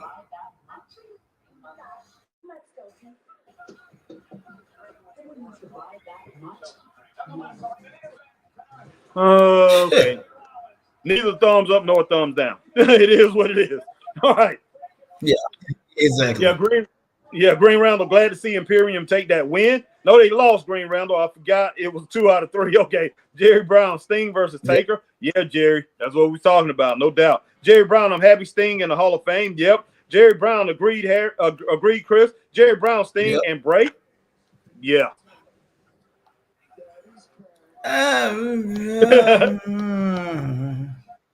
Well, no, I'm thinking about that because obviously Sting would have been later on in his years by the time Bray got there. Oh yeah. It would have been a good interesting matchups. Yeah, that's true. The matches themselves wouldn't have been too compelling. Right. It would have been more of a skit for skit kind of thing versus pretty much how good the match is gonna be. A lot of things could have been good though, as far as the promos and them guys doing segments, like you said, skit versus skit would have been very good. You know, the Sting with his with his mysterious character, and then Bray Wyatt, Sting could be anywhere with that bat. You never know where he's coming out of. It could have been very good. But the matches wouldn't have never got more than the 3.5, I believe. 3 stars for the most part. With Sting's age and everything, it wouldn't. Exactly. His matches wouldn't have been that great. No, they wouldn't have. All right, Lim Oliver. Imagine if TK bringing Abdullah. You like Forts? This ain't catering. Laugh out loud. The roster running. If he did, man, and Abdullah still can go in that ring. If he did, that would be. Oh my gosh. And Abdullah gonna be like the Iron Sheik. All he gonna do is just stand there. Oh, that's true. It ain't much he can do. Well, he's like 80 now. Yeah, that's all he can do is stand there and stab you. That's it. Yeah, exactly. And he'll stab you to death with that fork. And if John Moxley like to bleed, hey, get in there with Abdullah. Just stand out there and fight Abdullah on the floor. And don't move. Mm-hmm. Just stand there and stay in the pivot with Abdullah, and Abdullah will leave you with a lot of blood on you. That's all it is. There you go. Yep. Exactly. Braden figures wrestling and opinions. These guys work really well together. Yes, they do. All right, Braden says, sup, Mag. All right, Jonathan Paul. I told Harry this, Chris, Gunther will fit any era. Yeah, Gunther will. And Andre, Gunther and Harley Race, Gunther and Sean, Gunther and Austin, Gunther versus William Regal. Yeah, Gunther could have, he would have been great against any of them. There's no doubt, Jonathan. Jonathan Paul, Harry, and Chris, that's why I want you guys in creative team. You can do matches like that. Well, look, man, if AEW call right now, me and Chris will go tomorrow. Good Lord, man. I my job up, pack my bag, and be on the first thing, smoking down the dog. Where they based out of? Jacksonville? I'll be on the first thing. Out of Jacksonville. Yeah, we will go tomorrow. We go tomorrow. And I'll be like, Tony, look, I know this your company. I know you love wrestling and everything, but if you can't sit in the back, man, and watch it all, I know this your company, and it's best for you to just go and hang out with your dad, man, and get the Jacksonville Jaguars right. Let us run the wrestling thing. And if we can't get it done in 2 months, hey, come back and let us go and do what you got There to you do. go. But give us a couple months to turn this thing around, man. No doubt about that. All right. Braden Figures Wrestling and Opinion, solid ending to a good match. Yes, it was. Mag Madam, good DIY match, 3 stars. Yep. Braden Figures Wrestling and Opinions. Braden gave it 3.5 stars. That's what we gave it, 3.5. Jonathan Paul says 3.5 stars. Braden says women's tag division isn't working at all, in my opinion. It's not. They Yeah, they have pretty much neglected it. So hopefully, hopefully they get it back on track. the NXT Women's Championship is non-existent. Yeah, that's true. That's true. All right. Braden says they need Alba Fire and Isla Dawn and also Caden Carter and Katana Chance. They do have them on the main roster, don't they? I don't know if they I know they got Caden Carter and Katana Chance. Yeah, they are. Isla Dawn and what's name got called up too, and Alba Fire, but I don't know which brand they on. But they got called up. But yeah, they definitely need to use them. Braden says Tegan Knox is trash. Nobody is scared of her. I exactly remember that. I agree with you on that, Braden, and I'm pretty sure my man Chris does too. All right, John Smith.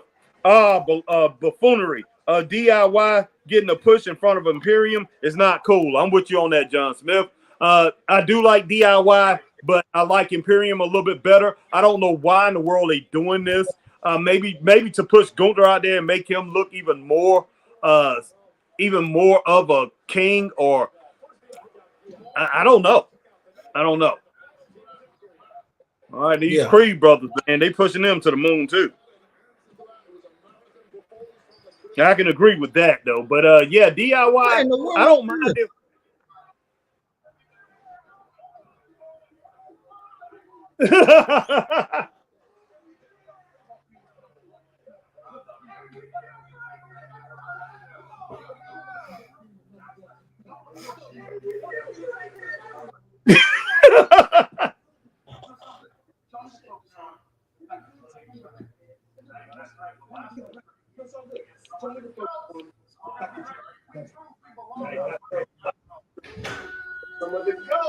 So we're gonna be ready. We proved we belong on Monday Night Raw. Yeah, they did. Oh boy. Oh, just kidding.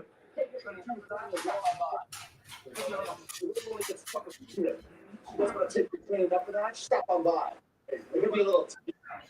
We appreciate that. Thank you. But for now, Well, your TV live, so get out here. Okay. Okay.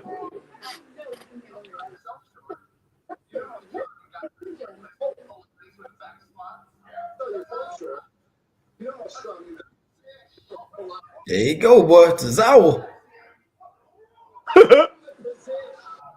But they need to bring Lash Legend on here, boy. JL's girl, but so doggone Otis kid. Well,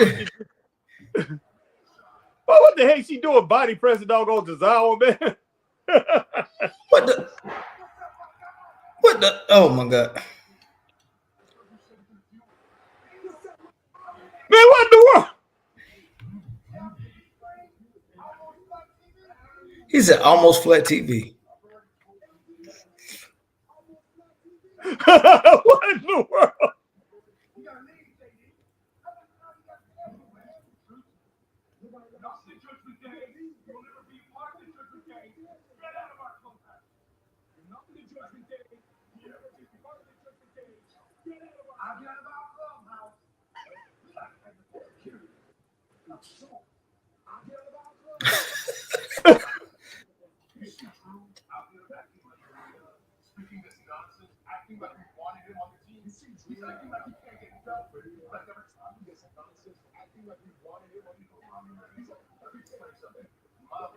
Yeah, like he can't get down with him.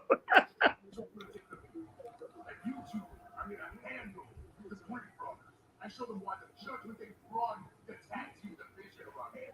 All right? Get them, boys. Handle business. Man, the Creed brothers gonna whoop their tails, boy. I think it's gonna be a good match, though. Yeah. I like that, man. Thumbs up to the Creed brothers' New Day segment. and And Alpha speaking Academy. of, there they go, boy. There they go right there. Yeah. Okay, y'all, Katana and Caden. Okay, but yeah, thumbs up to that promo, man. Yeah, that Alpha segment was Academy, very good, and thumbs up to Judgment Day. R-Truth, man, big thumbs up to R-Truth and Judgment Day. That was on too. So, man, well, R-Truth is funny. So I don't know why he didn't cut it out. That joke talking about, okay, I'm gonna get out of our clubhouse. Like, what? Yeah. Why that joke gonna turn down on Judgment Day into some clown outfit, boy? And you know what? They putting up with it too, Chris. Exactly, which is crazy. Yeah, they would attack somebody else, but they putting up with R-Truth. That's what makes it so funny, man. All right, Caden and Katana, that's good. It's good to see these two. They should actually have these two against Tegan and Natalya. And even though I love Natty, man, I love Natalya, but those two girls right there will take out Natalya and Tegan Knox, man, easily. Well, it's because of Tegan Knox. Just put it that way. Goodness sake, what am I looking for? Give me just a minute, Chris. Be Oh, right here we back. go. Jonathan Paul says, imagine Chris and AEW will make Ricky Starks into a superstar. Well, thank you, Jonathan. I'm glad you speak so highly of me and my creativeness. Thank you. Jonathan Paul and Harry will make DIY rock into the Rock and Roll Express with good booking. Okay, Jonathan. Lim Oliver, thumbs up on this segment, LOL. Magnum Judgment Day has got some cool t-shirts. Yeah, they do. Lim Oliver, I'm so happy Legend R-Truth is back. He was LOL, he was missing. Yeah, R-Truth has been missing, man, but good thing he is back, man. And they finally got him out of catering. But yeah, the only reason he's still around because Vince likes his sense of humor. Vince has a certain sense of humor, and R-Truth kind of tickles Vince and makes him laugh. So that's why he's been around so long. And yeah. Braden, I love R-Truth. He brings a lot of fun parts to the show. Yeah, he does. He really does, Braden.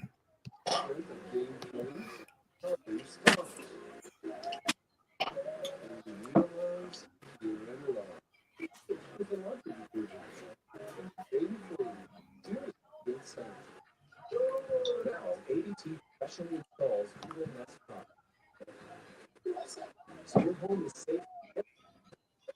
You can check it on your home. Manage your system from virtually anywhere. And get intelligent alerts like when a package has arrived. When the most trusted name is security. I wonder what they're paying R-Truth, Chris. That's a good question, man. Paying him pretty good just to stick around and be comedy and just for the few things that he's doing. They paying him for that. And I know that there's somebody. As long as Vince got his hand still in WWE, R-Truth's gonna be around. There's no doubt about that.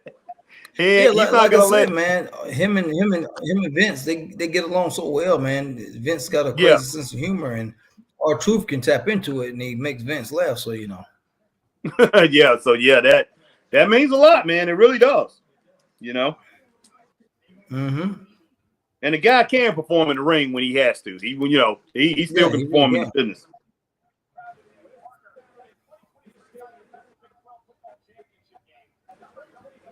Let me grab something to drink real quick. Jay, Drew McIntyre. Hey, you need to grab some water, boy. At the football game. That's what I'm going to do. Get some water. I'll be right back. All right.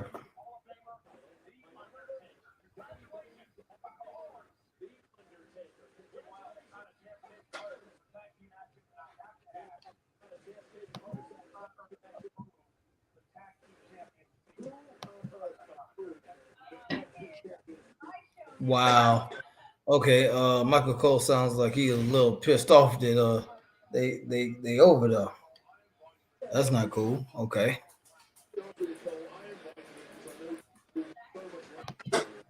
All right, John Smith, R-Truth, one of my favorite top WWE stars. Okay. Braden, I love R-Truth. Okay, you saw that. All right. John Smith, R-Truth can go in the ring too. Yeah, he can. Jonathan Paul, not my fault, Chris. I mean, Harry will turn FTR into Rock and Roll Express with good booking than what he's doing in AEW. Yeah, we could do a lot better, man. I mean, good lord, I'm sure we could. These skills, Triple H is showcasing the women big time, trying to convince Sasha to come back. You know what, D? That is a very smart thing that you caught on to. I didn't even catch that, but yeah, I can see how he would be showing the women a lot more, trying to convince Sasha to come back to WWE. I could see that. That makes sense. That's a good strategy to do. Mm-hmm. Like I'm pushing the women, so you can be in the mix, and you know this, that, and the third, and yeah. So yeah, I can see that. All right, Braden, Caden, and Katana better win. Braden said they probably won't though. I hope they win, but yeah, it's for some reason they want to push Tegan to the moon. They really do, and I think it's more about Tegan. I mean, you know, Natty, I believe, you know, I think she's thinking like, I already got my, you know, I've already got my due, already got, you know, got my papers and everything, already got my roses.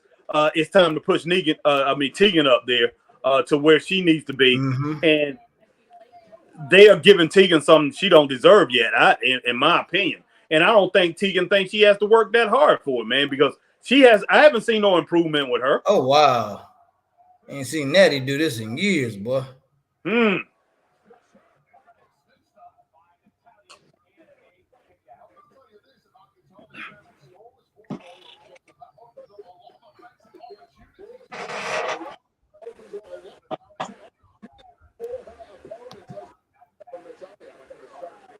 Oh, actually, Tegan was better with Shotzi. Yeah. These skills, Triple H is showcasing the women better. Showcasing the women, and Britt Baker can't even get on TV. LOL. Yeah. Yeah. Bobby Jones, what's up, Harry and Chris? You hear WWE is interested in Okada. Ooh. And Harry, I hear that another territory called JCP Southeast is taking over the NWA banner. Oh, you talking about Crockett? I did see Jim Crockett. David Crockett was at a show, and I guess that might be what you're talking about. I know David was wanting to do something with Jim Crockett Promotions, and he wanted, like I said, he wanted Tony Schiavone.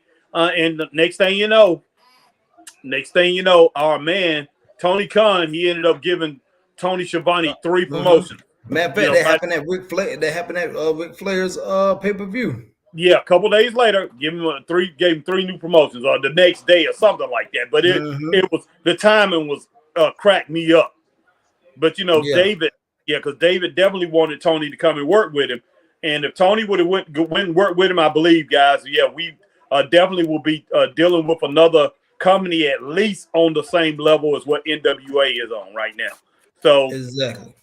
So yeah, so you definitely will have that in the play, and I think Tony Schiavone should have done it. I really do, because the thing is this: Tony Schiavone, at his age, you know, the man's 64, right? 64, just turned 65. Yeah. If he's going to go out, he wants his legacy to go out with, you know, with something that's very special. He could have went out as, hey, I ran my own company, or I was a partner in a company, and I was able to run my own ship. I was able to produce my own shows, just like he did Jim Crockett Promotions. But the whole thing about it, he produced those shows, and Dusty Rhodes was the booker during all them years after Tony Schiavone. Well, during Tony Schiavone was for a little while when he produced the shows before Dusty came on. But no, Tony Schiavone didn't get the credit for all that. So Schiavone, he could have went out, you know, in his last probably decade in wrestling as doing something special and get the credit for it. Because even if you look back at Dusty Rhodes as the booker back then, and you look back at Tony Schiavone, what he was doing, and Jim Ross come in, who gets the credit though, Chris? Jim Crockett. You know, Jim Crockett gets all the credit for all that stuff, man. So I believe Schiavone. I think Chris went off, guys, but I wish Schiavone would have went and worked for David Crockett, because that right there would have added to his legacy. But hey, I can understand, man. When, you know, money talks. Money talks. And David Crockett definitely don't have the money to offer Tony Schiavone that Tony Khan could offer him. So I understand. And plus, Schiavone probably still had some contract left, and he wanted to, you know, he pretty much wanted to fulfill that contract, you know, honor the contract before he took off and did anything else.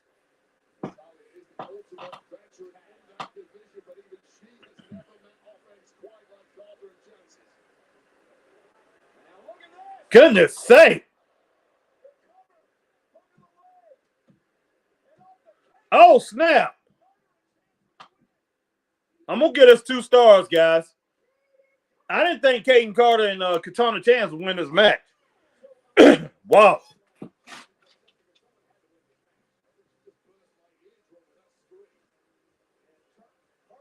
Wow. Oh, nice drop kick right there. Oh, snap. Man, but big ups, man. Big congratulations to Kaden Carter and Katana Chance for taking this win over a very capable team. I'm not gonna say much for the colored hair girl, but Natalia, definitely. All right, Chris, you back? Yeah, I'm back, man. I'm back. All right, man. Kaden and Katana took the win, man. Yeah, I saw that. Yeah. That finisher, man. I ain't never seen nothing like it. I never seen nothing like it either, but I'm going to go ahead and give him 2 stars on that. But it was a good match. Why in the world Dustin Rhodes come out there, man? You know, showing his teeth. You know, he must maybe got on. Maybe he has a mouth guard in. Because, man, that looked pretty bright there. I'm like, what in the world's going on with your teeth right now, man? Oh, snap. You talking about Cody? Yeah, Cody. I mean, Cody. You Yeah, mean Cody Rhodes? Yeah. All right, Jacob Henderson gives you it 2.5 stars. He bleached and stuff, man. What's that? All right, Brayden gave it 2.5 stars too. Look, I can go bleach, man. Oh yeah, that's true. I can go with 2.5 stars, guys. You know, I mean, a lot of you guys got 2.5 stars. I definitely can go with that. I was away for a minute when I got water when this thing was starting out. So yeah, I definitely go with. What I saw was 2 stars, but the match was going on when I was in there getting water. So I came back and so yeah, I definitely can roll with that 2.5 stars that I see people having. Where did we stop on these comments, Chris? Okay, I see Bobby Jones. Oh, I got it up on screen. Yeah. Yeah. All right. Jonathan Paul. Harry, you see my comment? No, Jonathan Paul. I guess I didn't, man. Sorry about that, bro. Let me see. I guess I can go back and check that out. Let me see if I can find your comment. I didn't mean it. Yeah, you probably did. Okay, Jonathan Paul said, no fault. No, my fault, Chris. Yeah, laugh out loud. I mean, Harry will turn FTR into Rock and Roll Express. Woo. I don't know about all that. Laugh out loud with good booking. Then what he doing at AEW. I definitely will change their booking and will book them according to their skill level. And man, they will be booked right. They will be booked as the best tag team in the world. But as far as turning somebody into the Rock and Roll Express, it will be the Young Bucks, because they mimic, even though it's a different style, their style is closer to what FTR does. FTR is basically Tully Blanchard and Arn Anderson. If you want to look at the tag teams, that's who they are. And if you want to look at a team preceding Anderson and Blanchard, they're Don Kernodle and Jim Nelson. So Private Nelson and Private Kernodle, Sergeant Slaughter boys. So, but yeah, they Jack and Jerry Briscoe. That's the type of teams that FTR mimics. So you want to keep them in that same realm, but you definitely want to have them against people like against the Young Bucks. But the Young Bucks, I want the Young Bucks to wrestle a little different style when they go against FTR, because they don't wrestle them a few times before, well, several times before, and they go with the same thing. One thing about the Young Bucks, they can take the flippity flop, boy. Harry just they can do the flippity flop. That's what makes them special, Chris. They can do that. But why not come down to earth a little bit and do the double drop kick that the Rock and Roll Express does. Take some of those elements from Rock and Roll Express, Midnight Express. Even you can even throw in the Bumblebees or whatever they was, man. Jim Brunzell, the jumping. Oh yeah. Yeah, The you can Killer take Bees, the Killer Bees. You can take elements from the Killer Bees too. But I can tell you why though, man. I can tell you why you ain't doing the double drop kick, man. Because it ain't as dramatic. Oh, it's not going to be as dramatic, no doubt. And that's why they don't do stuff like that. But who knows if those two do it if it's not going to be dramatic though, Chris. It's who does it. You understand what I'm saying? It's who does it. It's like, somebody did the airplane spin on NXT 2 weeks ago. It was the little short dude, man, the big strong boy. He did the airplane spin, man, and it looked real good. Yeah. It came off good. So it depends on who does some of these old moves, if they're gonna make them look good or not. So I think the Young Bucks, if they actually did it, all actuality, if Dante Martin and Darius Martin do it, I think it will be a lot better. Those guys will create a great double drop kick. But the Young Bucks just need to go against teams, man, that's gonna make them look good. That's all it is to it. When you have a roster, but you don't know how to you do not know how to put that roster together to where you can have a string of tag teams to where the Young Bucks can go through and make them look spectacular, then it's not the Young Bucks' fault. It's Tony Khan's fault, because that comes down to the booking. Just like you said right here, Jonathan Paul, it comes down to their booking, man. If they're not booked right, they're not going to look good. So I don't blame the Young Bucks. I used to, but I don't. Me and Chris being in the business and being around all this booking and everything, we know, man, it's not their fault. It just really isn't. And I know they was EVPs and everything like that, but they're wrestlers, man. And me and Chris, we both know what wrestlers do. We done said it time and time again. After their match, they up and they leave. And that's what they was doing out here on the Indies. They had their match. They might have asked one person or whatever. If they did, if there was somebody they respected, that was a veteran that's been around for a little while, they're going to ask somebody who's been around 20, 30 years. They're going to ask somebody who's been around a few years that's out there, that's on top now. And they're going to ask them, what you think about my match? Like a Kenny Omega or something like that. What you think about our match? And then that's it. And they're going to leave the arena and off to the next town. Yep. So that's what these wrestlers do. These indie wrestlers do, and they do it all the time. And these guys get old, and they become promoters. And it's sad, man, but that's the type of life they live. But I understand. You got to have some outside. You got to have some outside help in this business. All right, where we at? There go Cody. Yeah. Okay. Yeah. Cody Rhodes, my man. Yeah, you did. You got Braden where he said he wanted Caden and Katana to win, but they probably won't though. All right, D Skills. Yeah, you got that where you said Triple H showcasing the women. And Britt can't even get on TV. Bobby Jones, up Harry and Chris, you hear WWE is interested in Okada. Yeah, you read that. And Harry, I hear that another territory called JCP Southeast taking over NWA banner. Jonathan Paul, Harry, you see my comment? Oh, talk about taking over the whole NWA banner? They might, but because David Crockett is NWA. So I wouldn't be shocked. Yeah. After these comments, guys, after Cody, we're going to get back to the comments. Boy, you got him with that great Muta boy last week, boy. Heck yeah, boy. Goodness sake, man. This dude right here. But that's your man here. That's what you like, boy. Hey, Shinsuke Nakamura, boy. They really need to catch on to this, Chris, and really need to build the momentum behind this. They really need to make him look like he's a real threat to Cody, to take Cody down. That's the way they're gonna have to build it. They got to make this Shinsuke Nakamura seem like he's unstoppable, like they had Great Muta. He seemed like he was unstoppable, man.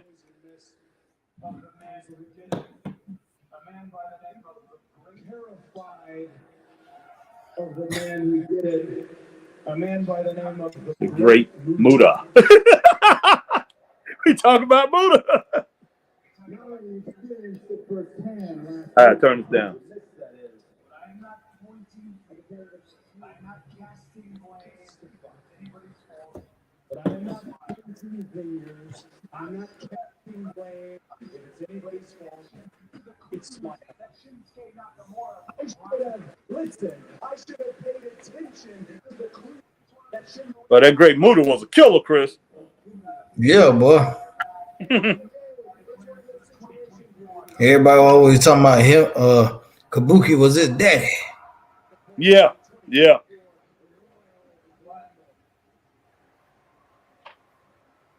I used to think Great Kabuki was gonna blind everybody with that stuff, boy.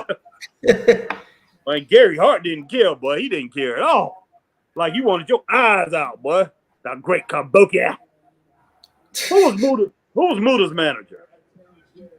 Muda didn't have no manager. When he first came, he did. Oh, it was Hart. It was Hart. It was Hart. Okay, yeah. That and Hart was the one who said it was his son. Yeah. And explain yourself to me.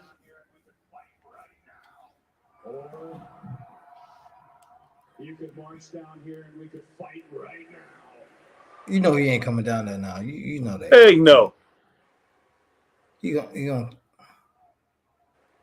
Cody, you just seem too much of a businessman. For some reason, he just got that persona of a businessman.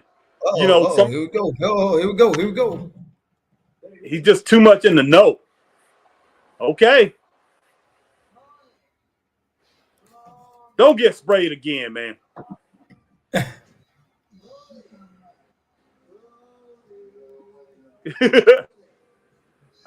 I wouldn't trust it. I wouldn't trust it.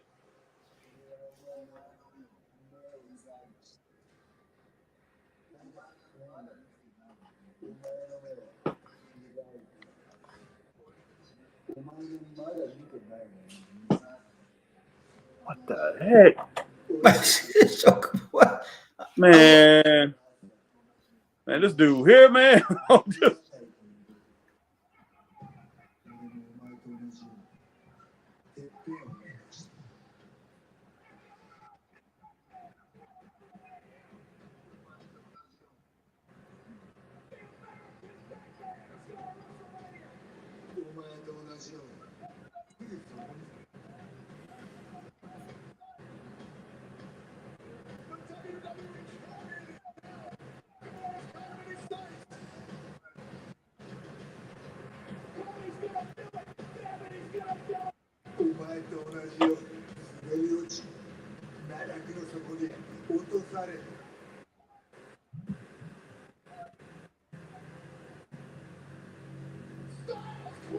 Goodness sake.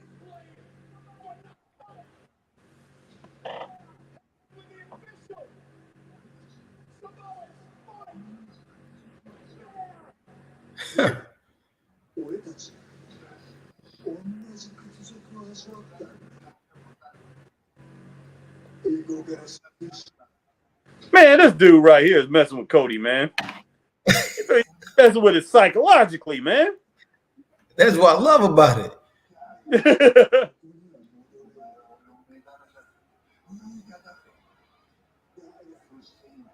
Did the same thing with Self, boy.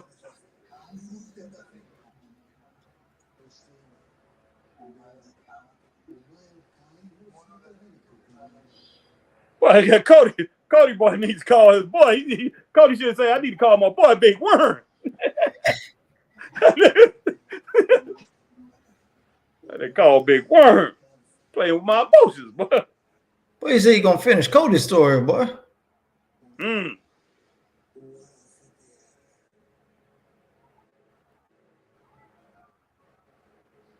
Cody looking for him, boy. Well, I would be too. I'll be watching my step, boy, the whole way out of there.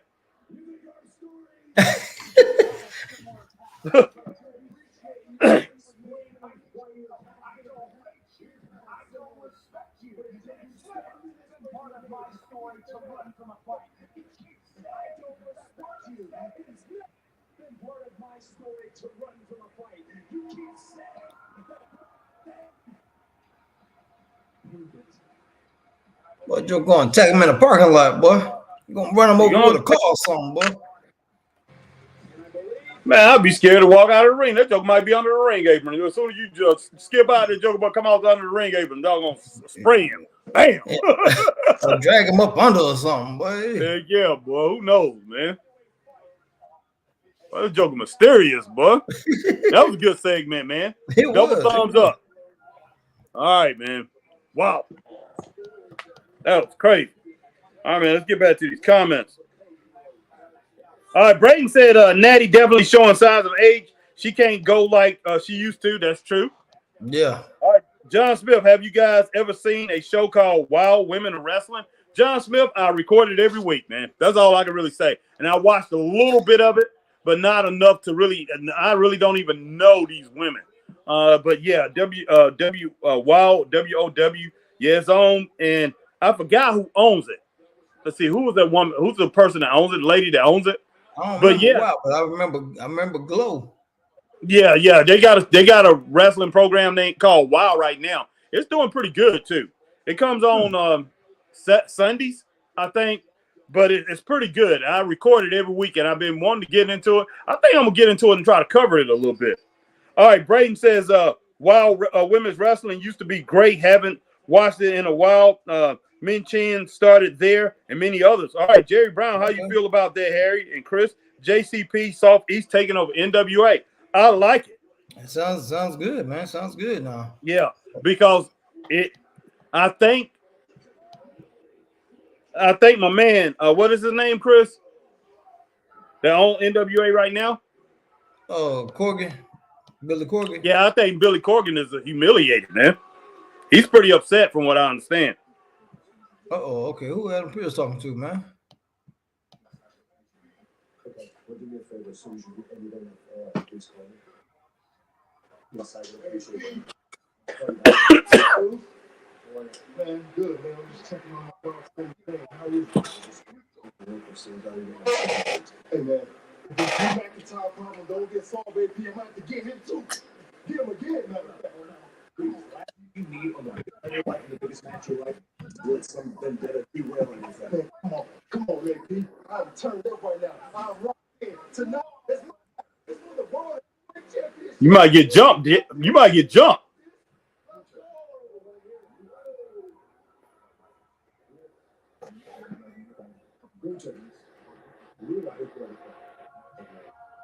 This dude here. Something about that pitching ideas, boy. Man, this Gunther, boy.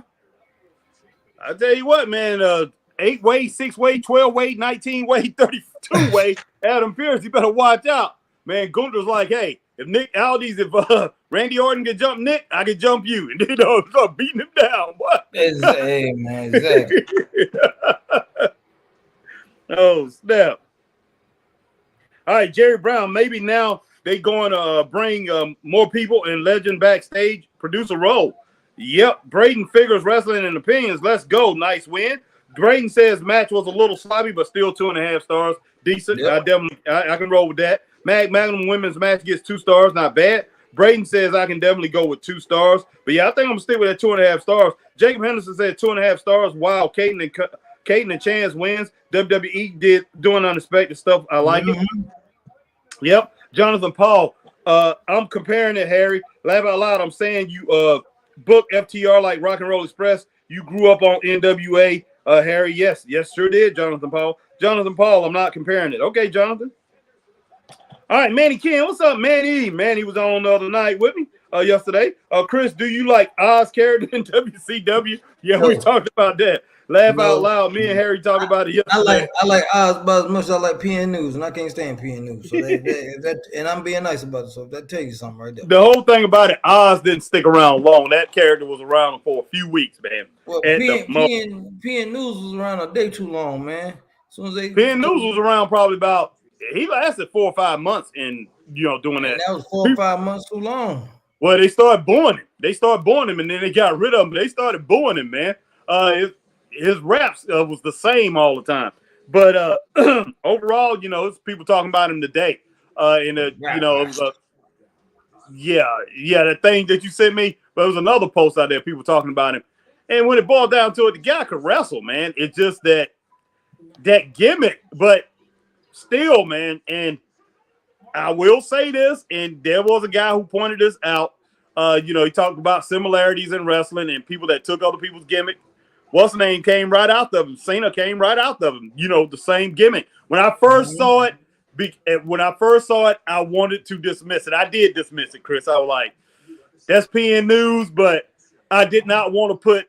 I didn't want to put John Cena down to that level. So I ignored it. I said, okay, I'm gonna let it go. And plus, he was a better rapper than PN News. Oh, good Lord, yeah, you're a better rapper. Way better. But the same gimmick as far as the way he wore his clothes, the jeans, and the shirt, man, the same thing, and the colors scheme was the same. But still, like I said, man, it just, John Cena was younger when he first saw PN News. He's younger than PN News. And he came up a little bit out of him, and hey, he took the gimmick, he ran with it. He said, "Oh, I'm rapping and stuff, and I'm gonna do the same thing because, I ain't trying to be funny on white rappers or whatever. A lot of these guys followed each other. What Vanilla Ice was doing, other white rappers came out and started doing the same thing for a while. Other guys came out trying to be the Beastie Boys. It was kind of funny that sometimes that happens. But in rap today, it doesn't matter who's rapping; they all follow each other. They all come out sounding the same. But back then, yeah, these guys, if there was a Vanilla Ice, then you had other guys come out trying to be like him. And that's, PN News. And it wasn't just John Cena. That was other guys, man, that ran around on other small territories that tried it too. Did it the same way, and they look stupid doing it. All right, Jason, Mike, Harry, and Chris, since Natalya and Tegan lost, what would they do next? I have no flipping clue. Maybe they're gonna break this thing down. Maybe they told Tegan Knox that she just don't have it no more.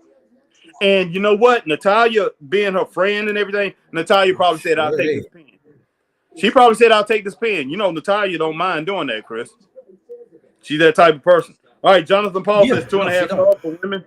Yeah, Jonathan Paul says 2.5 stars for women tag team match. All right, AJ. Okay, not AJ. Jacob Henderson, more New Japan reference. Okada on his way in 2024. Harry and Chris, WWE interested. Yeah, I can understand him being interested in Okada. I would like to see that. AJ Scales, Harry, Cody Rhodes should go to SmackDown. I'm gonna touch on that real quick here. I want to now, if they get Okada, could that possibly open up something with WWE and New Japan? Because how much longer they AEW got with that deal with New Japan? That could open up something, Chris. I don't know how long that contract will go on, and I don't know if New Japan look at AEW really when it boils down to it as an asset. If those guys over there, I know I'm not trying to be, man, hopefully nobody Asian hear me or whatever, no Japanese person hear me and say they money hungry or whatever, but I know they're businessmen. Oh, yeah. They all about business over there. And WWE is going to bring a lot more business. And Tony and more eyes on that product, Lord. Exactly. Triple H and Nick Khan, they're open to new ideas. So and ways to make money. So I wouldn't be surprised. So yeah, that got could a lot of people in WWE, as far as fan base, that know about New Japan but never seen their product. They might know about it. And then you got some fans that are so I hate to say it, naive to the fact that they probably never even heard of New Japan. Exactly. Because they sold WWE brand loyal. Yeah, so yeah, that could open up a whole bunch of possibilities. I wouldn't be shocked. Not at all. All right. All right, Magnum. Okay, AJ says Cody Rhodes should go to SmackDown and challenge Roman Reigns for the WWE Universal Championship at WrestleMania 40. I'm pretty sure at least that's where they're heading to. Cody will be wrestling for that title. All right, Magnum Shinsuke spitting out some stories. Laugh out loud, no doubt, Mag. Yeah, he is.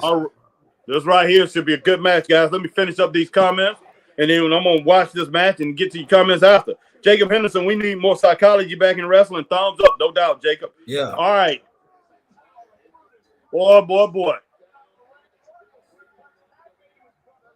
What the what? My damn Brutus boy walking around like a soldier, boy. Big strong Joe. What in the world R-Truth doing out there?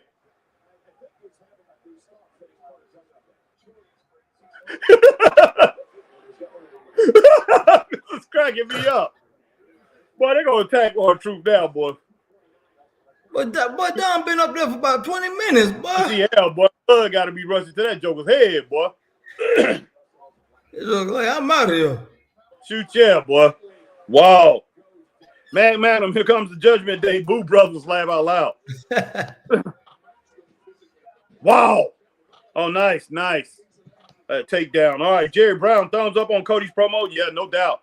Dude, Yeah. Cody, best in modern era. He got dressed because he thought he got get beat down. Attention to detail, bring back psychology. Missed that. Jerry Brown says PN News versus Daniel Garcia on the dance off. Laugh out loud. Oh Daniel my Garcia God. wins that hands down. Yeah, he does.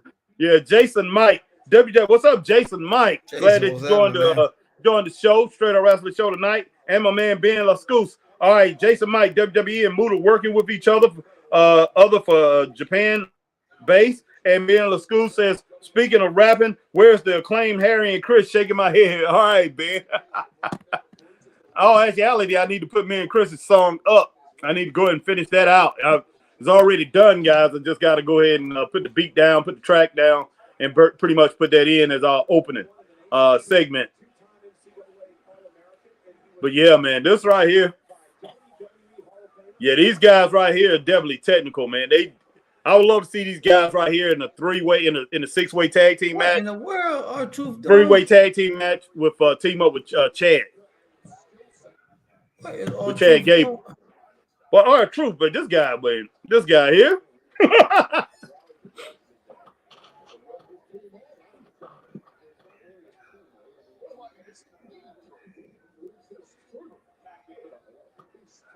R-Truth just done joined the Judgment Day, boy, without them even asking him, boy.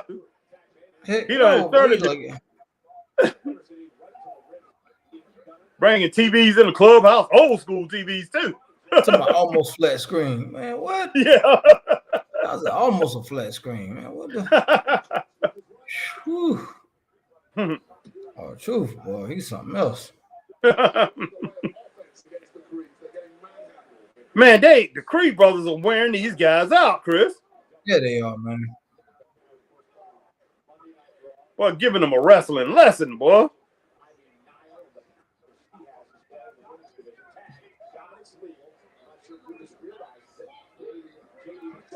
Oh, he got him right there.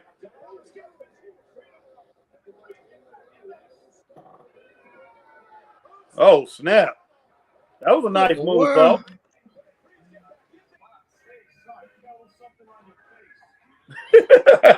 Man. All right, man. That was crazy.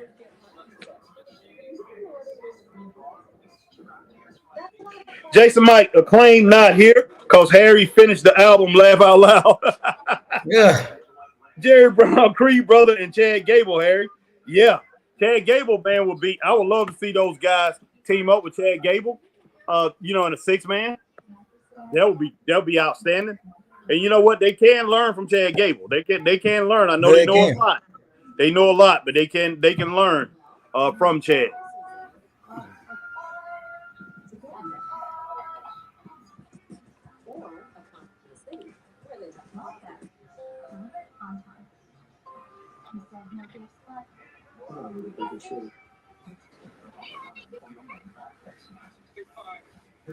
But man, I don't know. So far, we've had a pretty good Raw so far tonight. Yeah, I was about to say, what would you give Raw so far tonight, man? What would you give so far, man? It's between the 3.5 and 4 stars so far. So far, I mean, I'm not exactly sure. I'm in between that 3.5, 4 stars. What about you? It's close to 4. I'm at 3 stars, man. 3 stars. I got to see what this man. I'm higher than that. I'm between that 3.5. I'm at least 3.5. I got it. I mean, I didn't like the way they dragged those first 2 matches out. And when I think about it, because I had forgot about the first 2 matches. Now I think about it, I'm at a 3-star with those first 2 matches. But since then, everything since then has been really good. The promos have been outstanding. So I'm gonna go ahead and keep it at 3.5 stars. The first 2 matches, the way they had the first 2 matches, it was running between 2 and 3 stars. But yeah, everything since I mean, Cody's promo was dynamic with Shinsuke. If we rank that, I'm giving that 5 stars hands down. The R-Truth Judgment Day thing, that was 4 stars, and right before that we had the New Day, and they're playing around in there with the Creed brothers, and then Alpha Academy came in there. That was a 4-star segment. That was great. We had Caden and Katana. That was only a 2.5 star match, but it still was very good. I give it a little bit higher than that. It was 2.5 stars, but it was higher than that. It was just a short match. And then you had that 2 out of 3 falls. That was a 3.5 star match. So overall, like I say, I got it at 3.5 stars. And anywhere it could be 3.5 to 4 stars when you add in all the segments, because the segments have been outstanding. And even Drew McIntyre, the Drew McIntyre thing gets 3 stars. His attack and everything.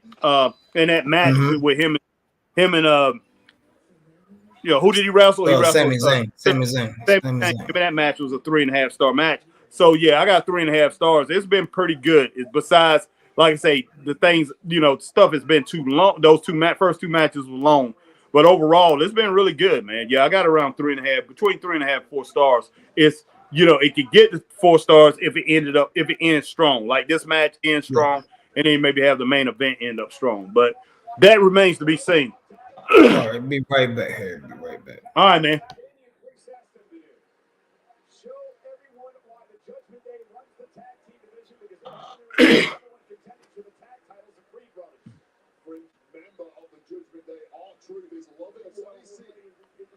All right, nice suplex right there from Dom. Man, that's R-Truth being out there cracking me up.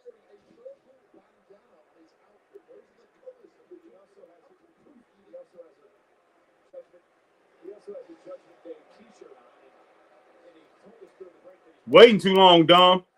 I knew it. You ain't gonna get that big dude up. You're not gonna get strong Brutus up like that. And you're gonna be waiting? Man, come on, man.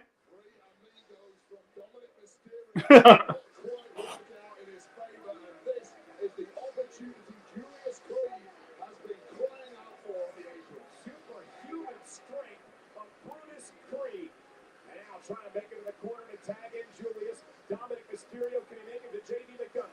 Dominic finally makes the tag to McDonough. Here comes Julius Creed as well. And Julius Creed. Oh, nice clothesline.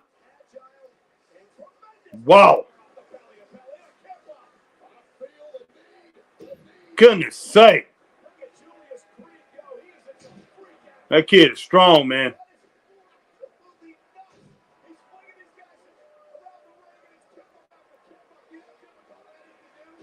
Wow.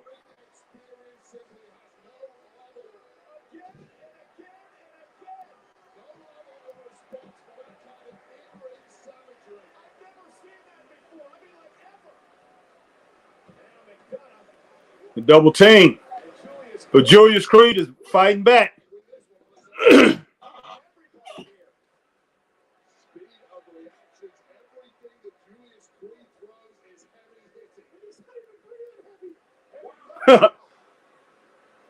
That's not good. Uh-oh. It's all over, guys. Oh, snap. No, it wasn't. Man, good save right there from Dom, man.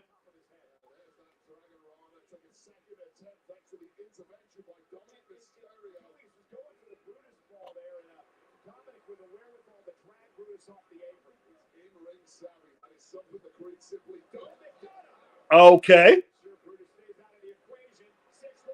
Wow. No way. That wasn't gonna he wasn't gonna pin Julius that way. Be funny, man. R-Truth cost them the match.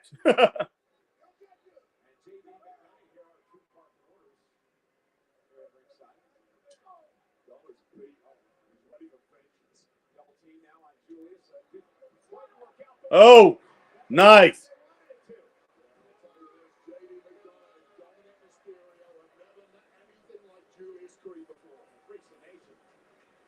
Julius and his brother Brutus. Brutus dragging himself back up to the apron. He'll make a tag. Insane training regimen. Excuse me. Check him out. Oh, wow. Wow, man. That strength, man. And that just that body that Brutus Creed has. Just okay, guys. Wow. This right here.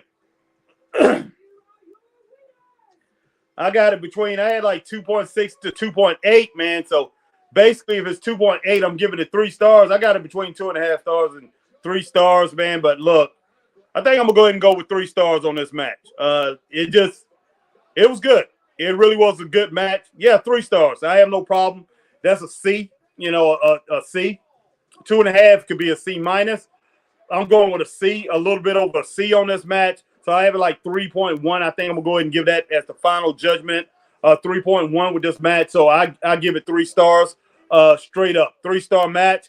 Very good match, man. Congratulations to the Creed brothers. These guys are shooting through. That was a good match. Yeah, man. yeah, definitely. Yeah, shooting through the tag team division. So big ups to Creed brothers. And I think Dominic Mysterio definitely made a huge mistake when he tried to do that triple suplex thing with Brutus. And yeah, I'm gonna go ahead and give you something that we say in boxing: do not hook with a hooker. Somebody that's trained, somebody that does that amateur wrestler who's trained in something like that. I mean, that's what they do. And he's going to continue to do a amateur type move with somebody that's really schooled on that. Ever since then, that match went downhill for Dom and his partner, man, him and JD. But I thought R-Truth was going to get involved with this, Chris. I thought so too, man. They go LA Knight, boy, last Friday, boy. Heck yeah.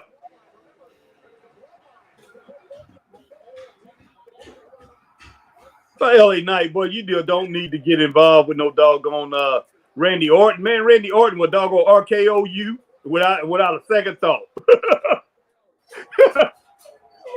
Randy will turn on anybody, boy. You see what he thought about? See what he thought about the new commissioner, boy. You can call Roman Reigns, and you can tell him, Daddy's back.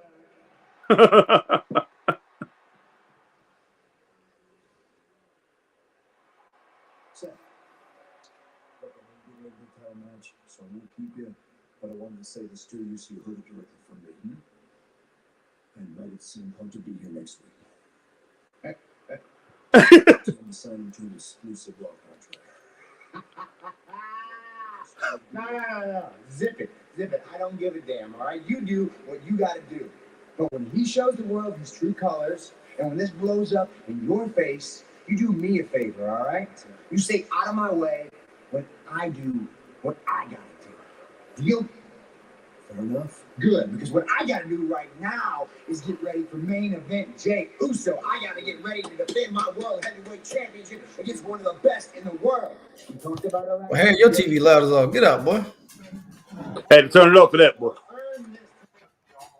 Had to turn it up for that one. But I tell you what, man. What would have made it great if Seth would have attacked, as soon as he said that about CM Punk, if he would have attacked Adam Pearce, slapped him, he would have slapped him first. What are you talking about? Just slapped him, just got him down, just slapped him. What are you talking about? He gonna be here, just start beating him. I'm tired of this. I told you I don't want to see him over here in Raw. Should have beat him down, man. Make it look more dramatic. Make it look like, hey, I'm not gonna put up with this. And that's what he should have said. He should have been like, this will not be tolerated. And then he should have kicked him at the end. And then let it go. I got business to take care of tonight. And then Adam Pearce could come up and try to make the decision if he's going to suspend the world champion or not. You know what I'm saying? That, hey, his actions was uncalled for, and we're not going to have that. He's not going to attack an official and, have CM Punk come there, and CM Punk can come on there without him for a few weeks or whatever. And then the fans demand that, hey, Seth Rollins come back, back by popular demand. And then, that way they can go into that doggone feud between him and CM Punk. So that's what I would have did. But, I would love to see Seth attack 3-way, 6-way, 12-way, 8-way, 9-way, 13-way. I definitely would have seen. I would like to see that. That would have been outstanding, man. Just beating him down, boy. Somebody need to beat him down, man. Somebody really need to do that. Man, Harry just wake up and choose violence, boy. That's what he do. Man, no, I don't, man. I want chaos to make sense, man. I mean, look, this guy's a former wrestler, man. Adam Pearce is a former NWA world champ. Yeah, he is. Make him get back in the ring.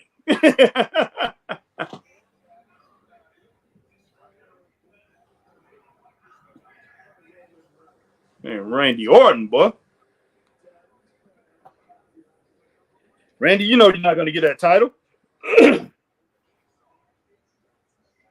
All right, let's get back. All right, Jason Mike, WWE, and Muta working with each other for Japan base. Ben Lascaux, speaking of rapping, where's the acclaimed Harry and Chris? Where's the acclaimed Harry and Chris? Shaking my head. I don't know.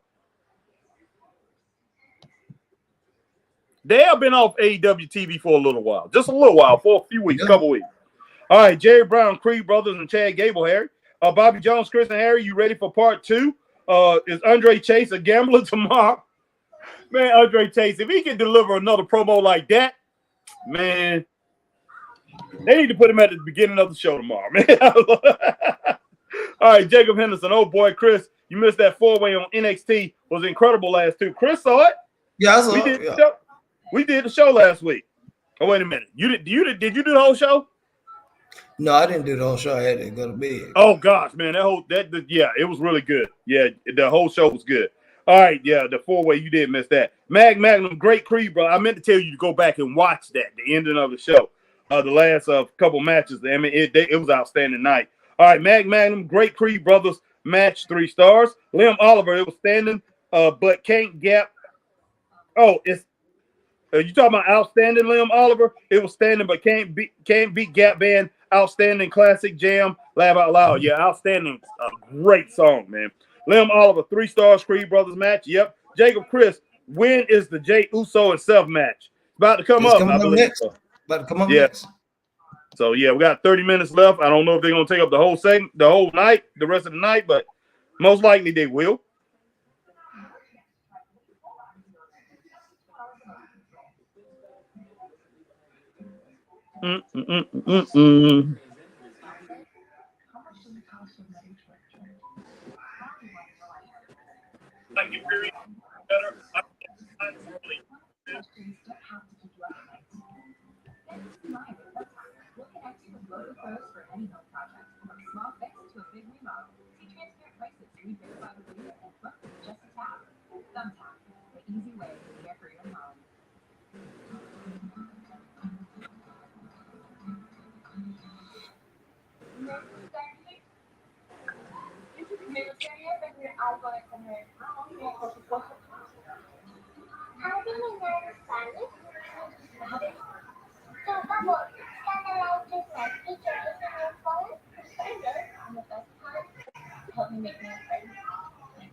Well, you see that in doggone the group chat.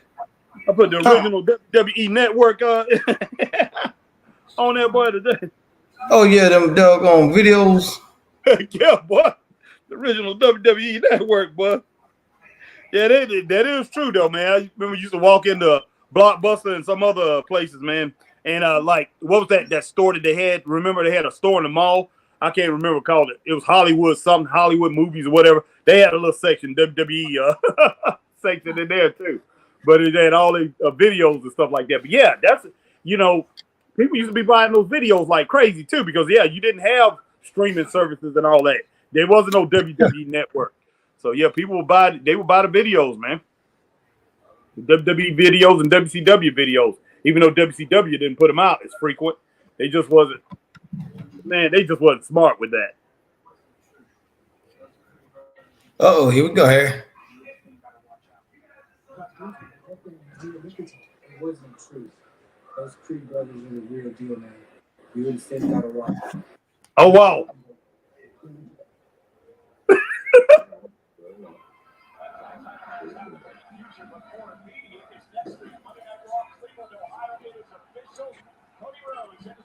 Man, it seems like JD wanted to blame it on R-Truth, man. Yeah, he did. And then Dom told the truth about it, man. He told the truth about it. You know, so I don't think the Creed brothers are going to take those titles off of them, though, man. They could, though. They could. Yeah, they could. Yeah, so we'll see. They got just as good of a chance of anybody as anybody. Yeah, you're right. So Punk will be on SmackDown Friday, and Monday he's going to be on Monday Night Raw. He's going to be all over the place. Yeah. Well, you do got people, man, you know, it's not just our friend who said that, but there's other people who said they're not going to watch WWE because Punk don't return. So not just our friend who said that.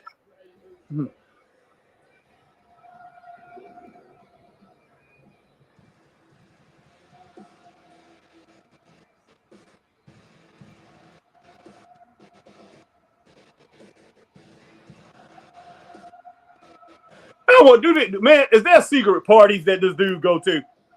I mean, you would think this guy go to some parties or whatever, and it's a costume party or some kind of dress party that they sell clothes like this. And this guy coming in and they partying, him, his wife, and some other people. And at the end of the night, they have breaks. They have breaks in between the partying. They play music like this, play music from the Eurythmics to today's best doggone new age type music.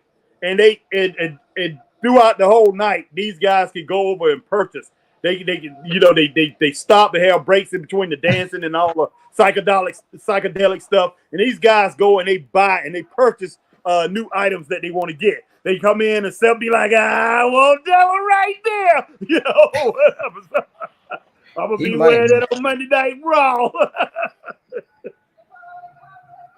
Man, this is crazy, Chris. This is what this dude be wearing, boy.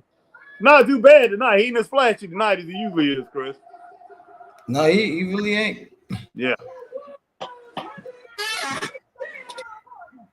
Let me drink some more of this water. Excuse me, guys. I get some of this H2O, guys.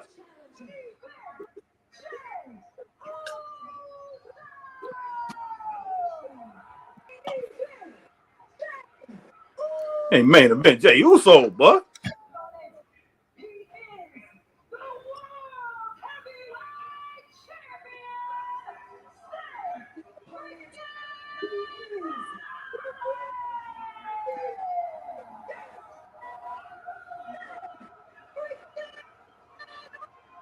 The freaky deaky.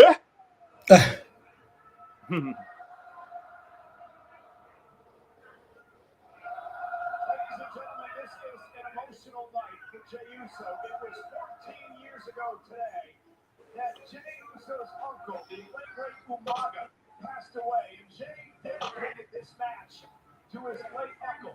This World Heavyweight Championship opportunity, one of the biggest matches of Jey Uso's life. To his late uncle, this current World Heavyweight Champion, yeah, Matthew Lincoln said he got Jimmy winning the chip tonight.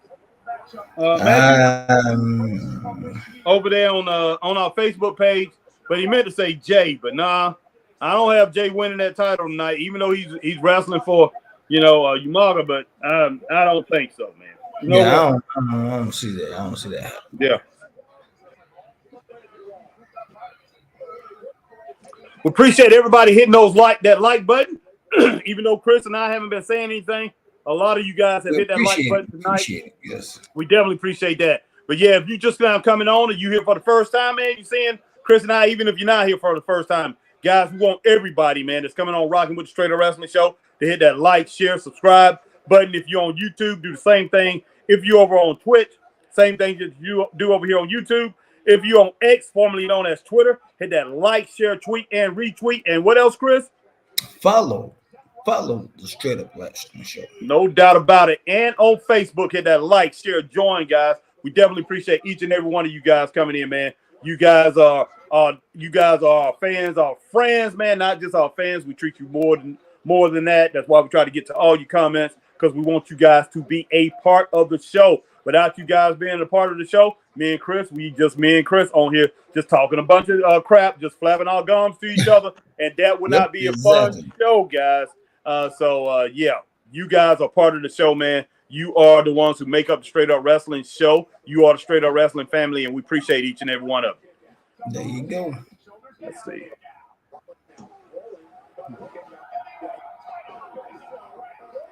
All right.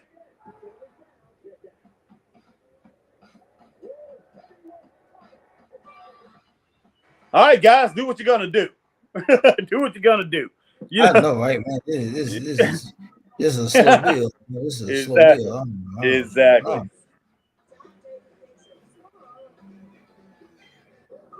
All right, Jacob Chris says, when is the Jey Uso and Seth match? Okay, it's going on. Magnum, is the Judgment Day the new NWO? All the weirdos want to join. Laugh out loud.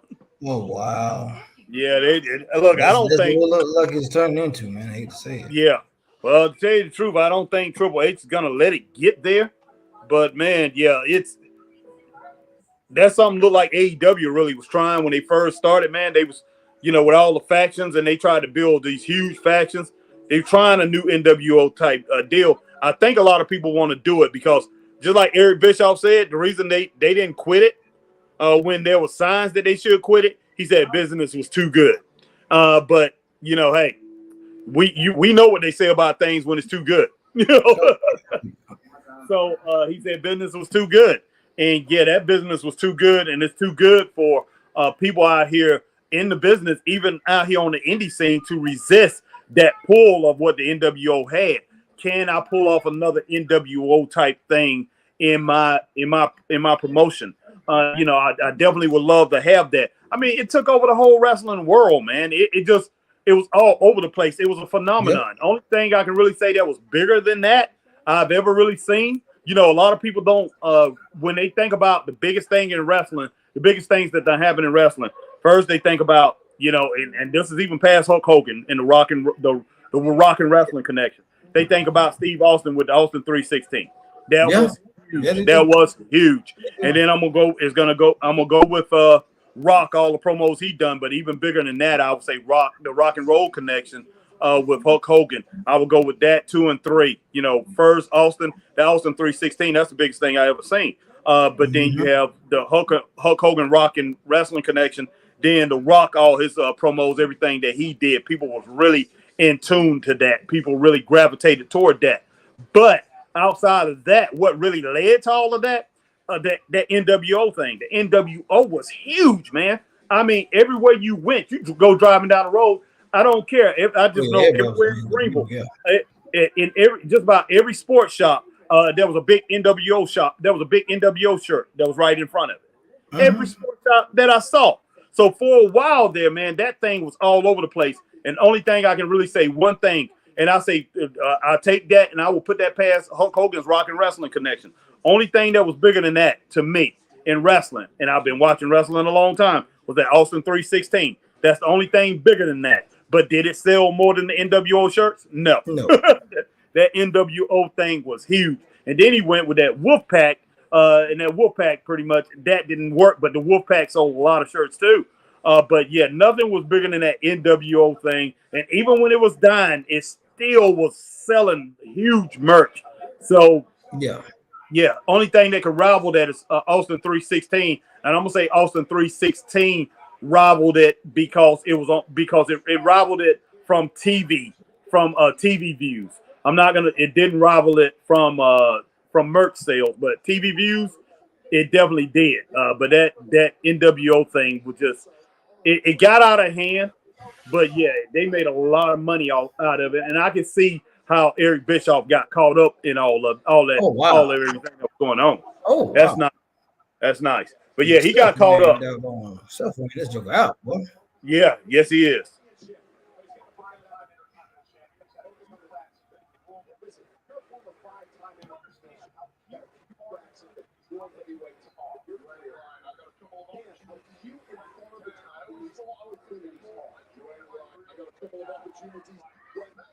One thing Hulk Hogan said, man, and I agree with him 100%, that a lot of people didn't catch on the night that he turned when he was with the Outsiders, and he turned that night. He said, when I came into WCW, they had that parade. He said, y'all treated me like I was trash or whatever. He said the WCW fans treated him like garbage.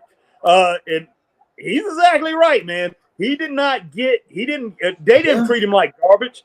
He got more cheers than boos on that day, but people in WCW didn't go crazy for him like they did in WWE. And I think he was expecting that. Yeah, I think he was expecting that, and he never got that. And he tried for like a year and a half before that turn, almost about a year and 8 months, I think, before the turn, that he was a fan favorite over in WCW. And they went certain places over in WCW territories, like in Tennessee, where he got booed, man. And they had to change the crowd around and go out there and team with Hogan to pretty much put a fan favorite with him so the fans could stop booing it like crazy. It was crazy. He just did not get that same fan reaction. Now he got reaction, but not the reaction that he wanted. And but the only good thing the thing that Hogan should have been thinking about at that time was, hey, they all know who I am. You know what I'm saying? Oh, so of course.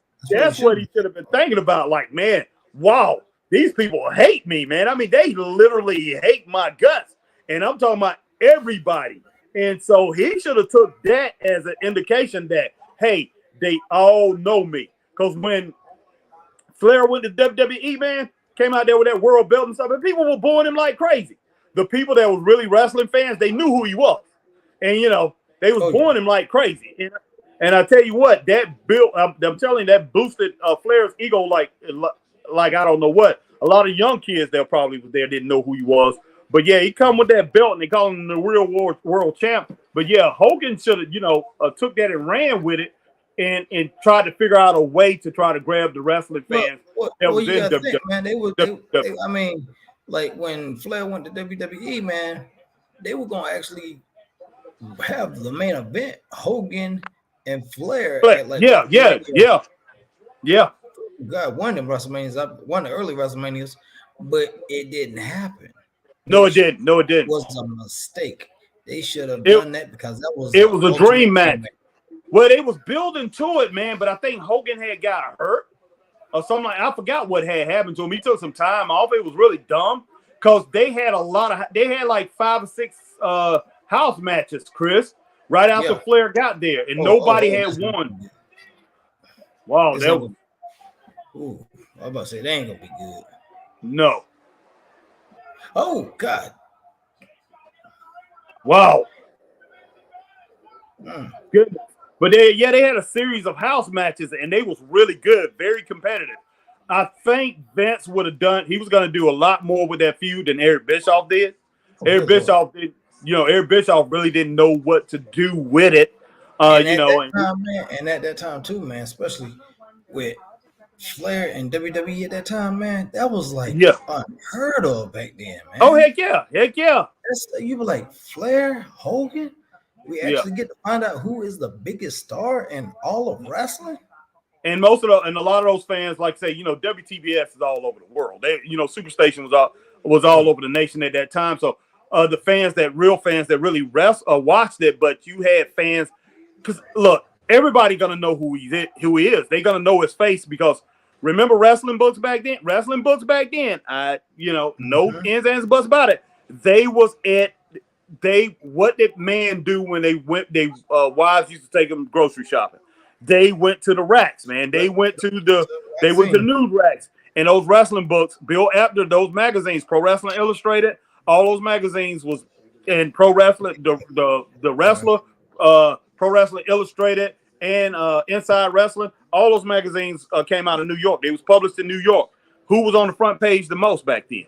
Ric Flair was on most of those wrestling magazines, so his face was always there. They always saw him. And who was right behind him? Behind him? Exactly. And Hulk Hogan was on there all the time too. But Flair used to be the main picture up there for the most time. Sometimes they put Hogan up there first, but Flair, they would always put him on there. Remember when my friend Vincent Biggs first moved down here to Greenville, South Carolina, and and he walked in, and I was watching wrestling, and that's the first time he ever saw him on TV. As soon as he saw him, he said, "That guy right there." He said, "Man, I used to see him all the time in the newsstands on grocery shelves. We all used to look at him." He said, "You know, this is the first time I done watched him on TV." He said, "I used to see him on WTBS, but he said we used to just turn the channel because what's the name, main event or whatever was on at the time, so they turned over to watch Hulk Hogan." And he never really saw him wrestle. He said Hulk Hogan will kill that guy. And I said, "Have you ever saw him wrestle?" He said, "Nah, man. We used to see him all the time on the newsstands. You couldn't miss him." He said everybody up there in Long Island, New York, where he was at, said everybody knew who he was, and everybody knew he had that big. They knew he had the best looking belt and everything. And they say people will see him, on WTBS, and he said people in school will talk about him.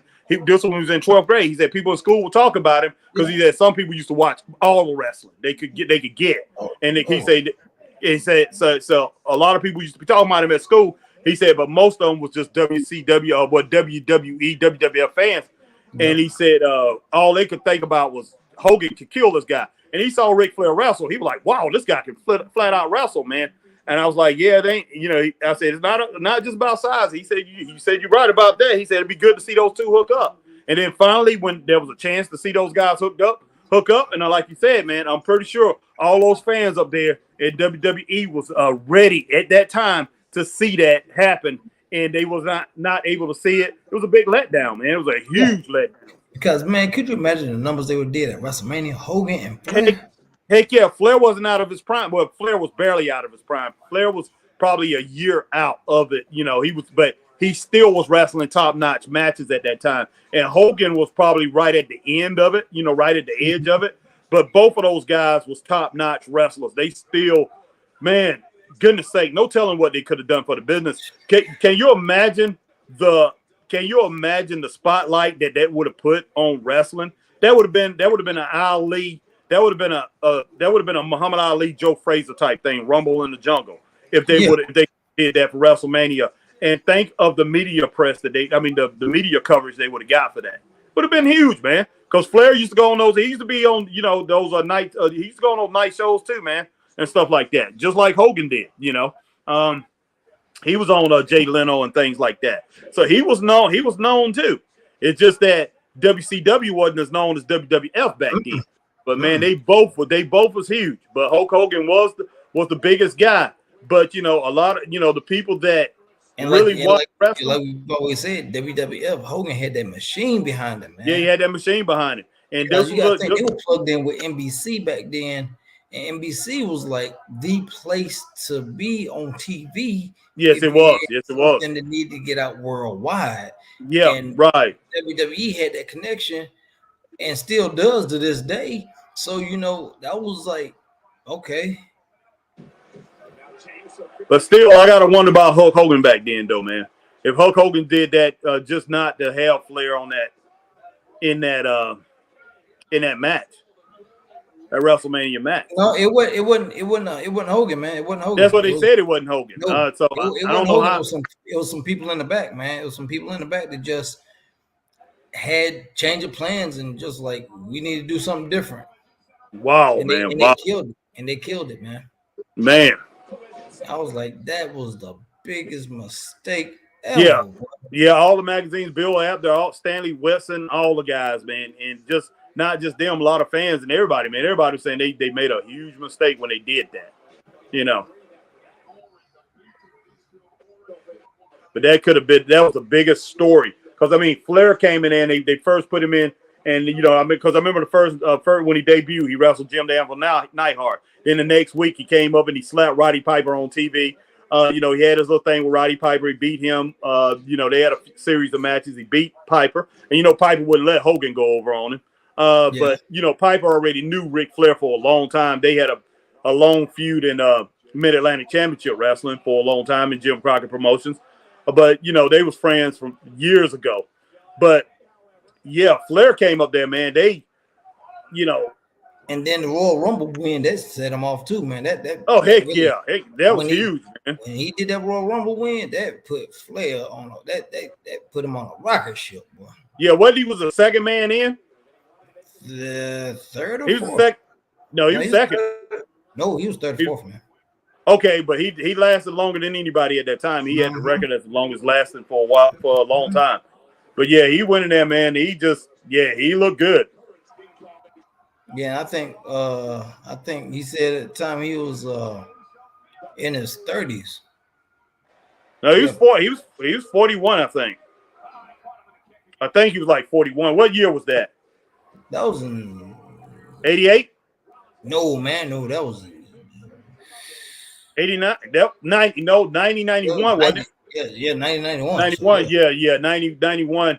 He was born in 48, man. 49. Wait a minute. Maybe 50. He was in his 50s. Flair was born in his 50s. He was no, he wasn't in his 50s at that time. He was in his 40s. Saying he was born in the 50s. Yeah, he was born in the 50s, but early 50s, Chris. But my mom's 76. My mom was born in 47. My mom just turned 40. Your mom was born in 70. Your mom was born in 48, or was it 46 or something like that? And she was in her 70s. 46. Yeah, so Ric Flair's in his early 70s. He born like 51, 52. He was, let me see, I'll look it up real quick.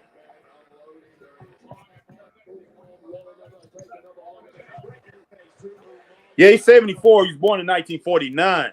So that was like, he was around 42 when that happened. 41, 42 years old in that Royal Rumble. So, you know, he was right at the edge of his prime. It was 92. It was 92 when he won. 92, that. Yeah. So he was, man, yeah, he was 41 years old, bro. 42, 40, going on 42 years. Well, he was 42, but still had, man, at that time, he had a lot left. He still was very, very good, but still he was coming out of that where, you know, Jim Herd had pretty much hurt his, you know, made him lose his confidence. But Vince McMahon helped out a lot, helped him get back a lot. But then, like I say, he went back to WWE. I mean, he got reason he lost that belt. He had to drop it to Bret Hart. Flair came in at number 3 that year. He came in number 3. Okay. The reason he had to lose, he lost it to Bret Hart because he couldn't do anything with Bret Hart. He said he couldn't even move one of his sides. He couldn't even move. So he said he told Bret to go ahead and do what you got to do in the match. He said win the match. But yeah, they said, you know, he said he definitely told Vince, you know, I got to drop it. Go ahead and drop it. He said he couldn't really do anything in that match. You know, he was pretty much losing everything at the time. He said his whole right side of his body was messed up. So Rick, you know, that's the reason why he ended up dropping the title, you know, that second time. And then, you know, he asked for his release, and then he went back to WCW. He rested for a little while, got back in shape, and went back and was outstanding, man. That match against Big Van Vader, that was incredible. I think Rick was getting back to his pedestal. I think he was getting back to where he was. He really was believing in himself. And then he helped Eric Bischoff. Rick, you know, he the one who got Hulk Hogan in there, and they took it away from him again, man.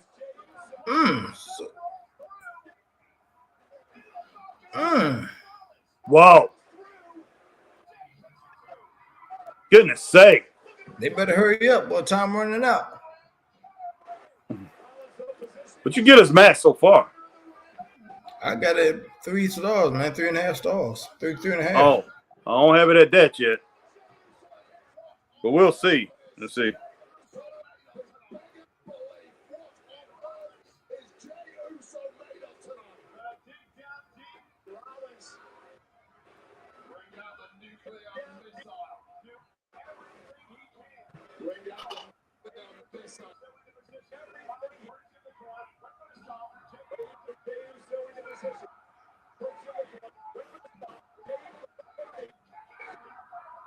Oh, wow. No flipping way, boy.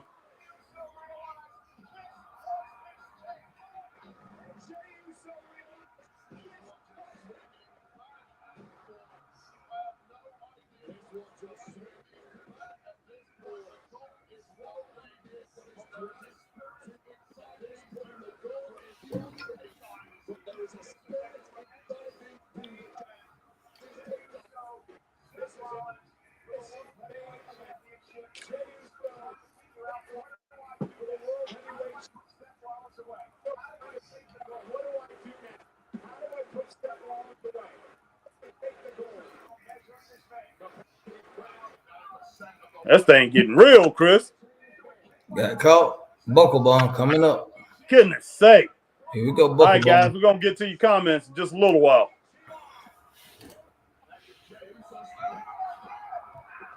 God. Nice spear, Chris.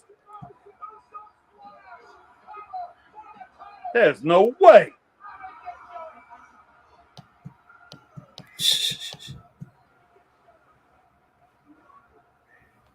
Well, people want Jay to win this thing. It ain't gonna happen, man. It ain't gonna happen. Heck no, it's not happening.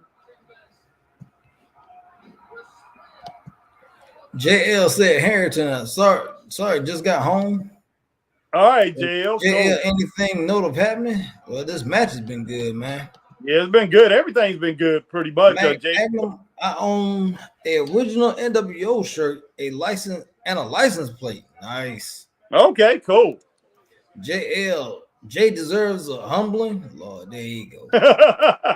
Jay cheating. Like, man, what in the world? JL no selling moves now. Oh my goodness. JL just run finishing moves.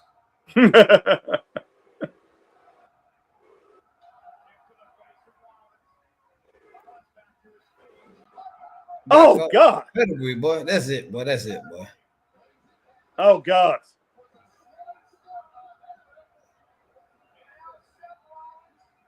That's it, boy. That's it, boy. That's it. Oh heck yeah, that's it.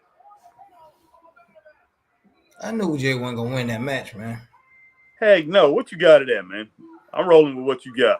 Yeah, 3.5 stars, man. Yeah, I got it at 3.5 too. Guys, everybody chime in with your score on this. Everybody who scores the matches, definitely chime in with your scores on this match. I could go 3.5 stars. It was close to 4 though, Chris. It was really good. It was really good. That's it.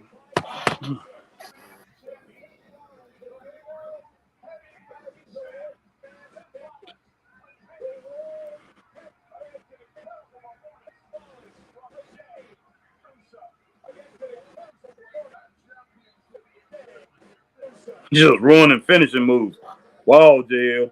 Mm-hmm.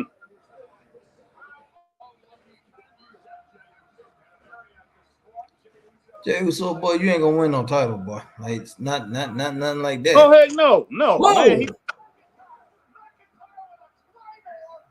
Whoa!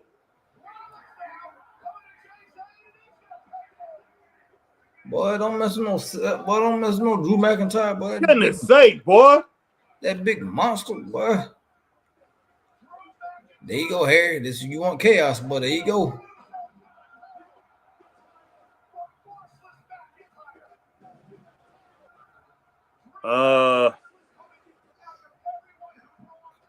Boy, some Tony Khan, boy. Some Tony Khan stuff here, boy. I don't like it. I don't like it at all. That's what I'm about to say, Chris. You was thinking on the same thing that I was thinking on. Boy, some Tony Khan. Good end into a match. The match. I'm talking about just the match. You ended it off with a great match. Ended off the show. And this match, I'm going to go ahead and keep it at 3.5 stars. Raw was at 3.5 stars. You got 3.5 star show. You got a good show. Basically, I had it at 3.7. So it was like a tenth of a point away from being a 3.8, which would have made it a 4-star show. Yeah. Very good night of wrestling. Yeah. Why do you have to finish it off with Drew McIntyre, who's already done attack Sami Zayn? You know, we know this guy's off his hinges, and he is forcing. I go with JL. All this stuff seems forced. What Drew McIntyre is doing. But man, let it be that, and let his character build up to his craziness, him attacking everybody. But no, you have to have him come out here after a grueling match between Seth freaking Rollins and Jay Uso, and then you have him come out here and attack Jay, and then Seth, who's really friends with with Jay and all those guys now, jump out there to get him, and then he just throw Seth around like he's a rag doll, just tossed him over like he throwing like he throwing a bag of clothes over Chris over. Exactly. And so that's what he did, man. it didn't make sense. And like Chris said, that's some Tony Khan type stuff. It was. You overproduced the show. The show was produced. Everything was great. Everything was finished right. So why in the world did you do that? It didn't have to be done. It didn't have to be done. But man, I'm just like, wow, still 3.5 stars, man, for Raw. It's just that one hiccup at the end. I don't know, man. It's just I just think sometimes these people in wrestling today, they just get stupid. Hey, we haven't given them enough. Hey, man, Drew, run out there, Drew. You need to do this. You need to do this. And why? I'm just, if I was Drew, I'd be like, why in the world should we do that, man? We ended up with a good show. But the whole thing about it is this, just like me and Chris said. And what do we see? Harry, now hold on. Now, what talent is gonna, if they're gonna do what they asked to do? Exactly. I was about to say, ain't no talent gonna be like, why should I do that? We had a good show. Exactly. Like, okay, you want me to go tackle him? All right, cool. Yeah, just I was about to say exactly what me and you was talking about earlier. What do the wrestlers do when they on the indie scene? They'll believe the same thing with a lot of these wrestlers are here. A lot of these guys, man, we get to the end of the show, we go into the back to see these wrestlers. Sometimes a lot of these guys are already gone, right, Chris? So a lot of the superstars, they're gone too. They're getting on the plane or they're getting in their cars and they taking off to the next town. So they don't know what's going on. Drew don't know how good this show was. I mean, Drew, of course, he stayed the whole show, but most likely, probably he was back there eating and catering and stuff like that. He probably wasn't paying attention every now and then, look up at the monitor. I don't think a lot of these guys watch the show. They, they're not watching. They might watch when somebody new come in, but they know what's going to happen between, because, they in the rehearsals and everything. They know what's going to happen between their superstars. They know the talent level of their superstars, and they know who's going to win in their matches. And they probably just, hey, Drew, just going out there. We need you to do a little extra. Drew, okay, I'm going to go out here and do this. And he don't know. So the talent don't really know. It's just somebody in the TV room, and they say, hey, we need to make this thing a little bit more spectacular. Let's send somebody on out and do something that it didn't need to end that way. So, hey, but man, I'm just get these comments. They all just about JL here. So yeah, JL JL. said that was a clean move. JL, Drew isn't delusional. Jay deserved it, but rubbish ending. JL, ugly segment, but weird booking. JL again, Drew was the MVP tonight. Oh, wow. JL, so Drew is a crazy character, angry at the bloodline screwed him back in 2022.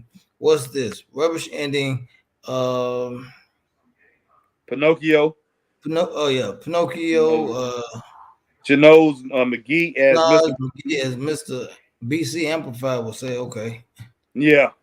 Magnum, Seth and Jay match gets a 3.5 stars. Tonight's Raw gets 3.5 stars. Yeah, we agree with you 100%.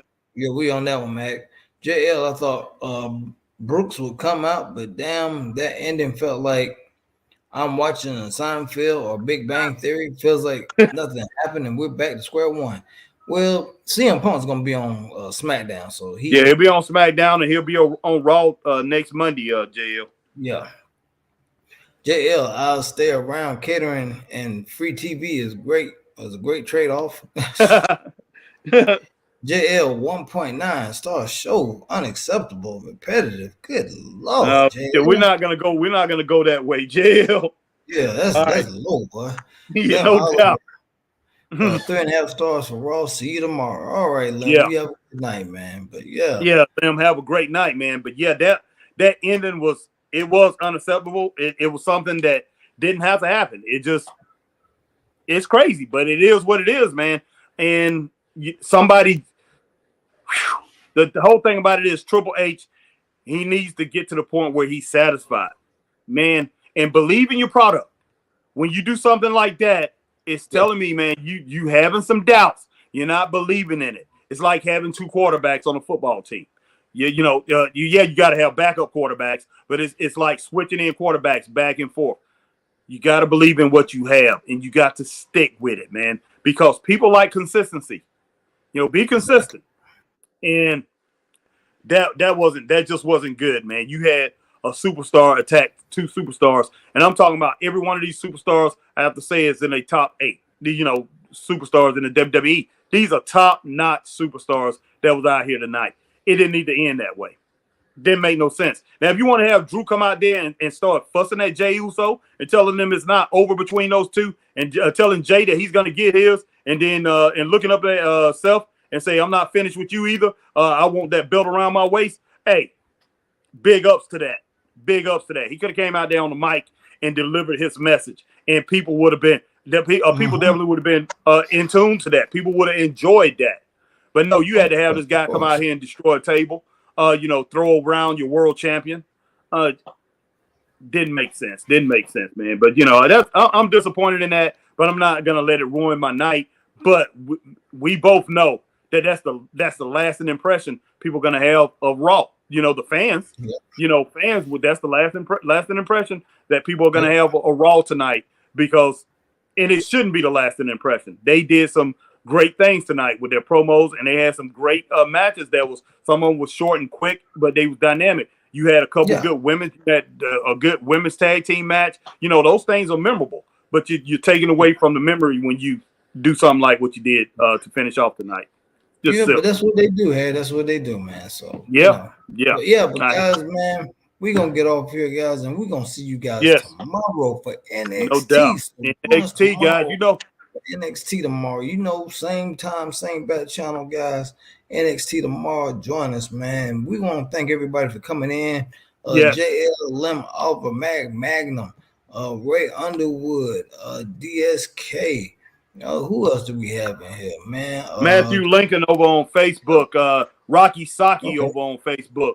And somebody else on Facebook. Let me see. Ben LaRock, Jason Mike, Jerry Ryan, Jacob, AJ Scales, Jason Mike, Manny Ken. Who else? We had Braden up in here, man. Braden was Jones.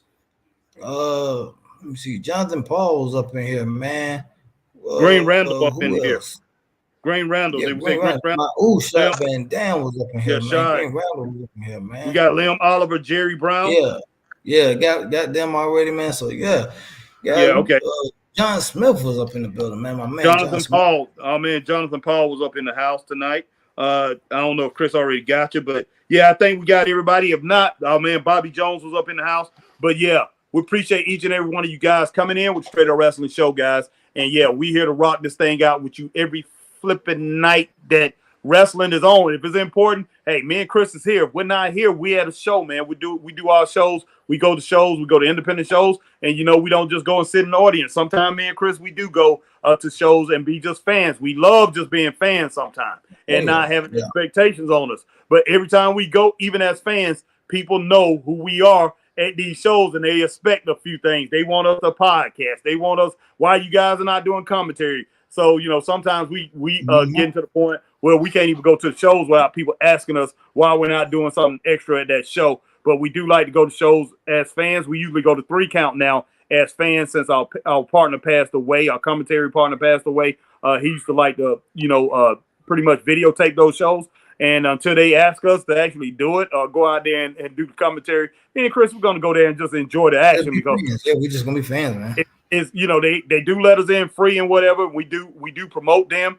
We could be doing a little bit more promotion, but those guys are great, man. And, they love us out there, man. We love 3 Count Pro Wrestling. We're going to go out there Saturday and check that out. But me and Chris, man, outside of that, we are here to be on here live with you guys and pretty much give you the best content of wrestling that we can give you, man, and pretty much help entertain you guys. And you guys entertain us with your questions and everything, and we definitely appreciate that. Exactly. But guys, we are out of here for tonight. We are definitely out of here. We will see you guys later. Stay straight up. Peace out. See ya.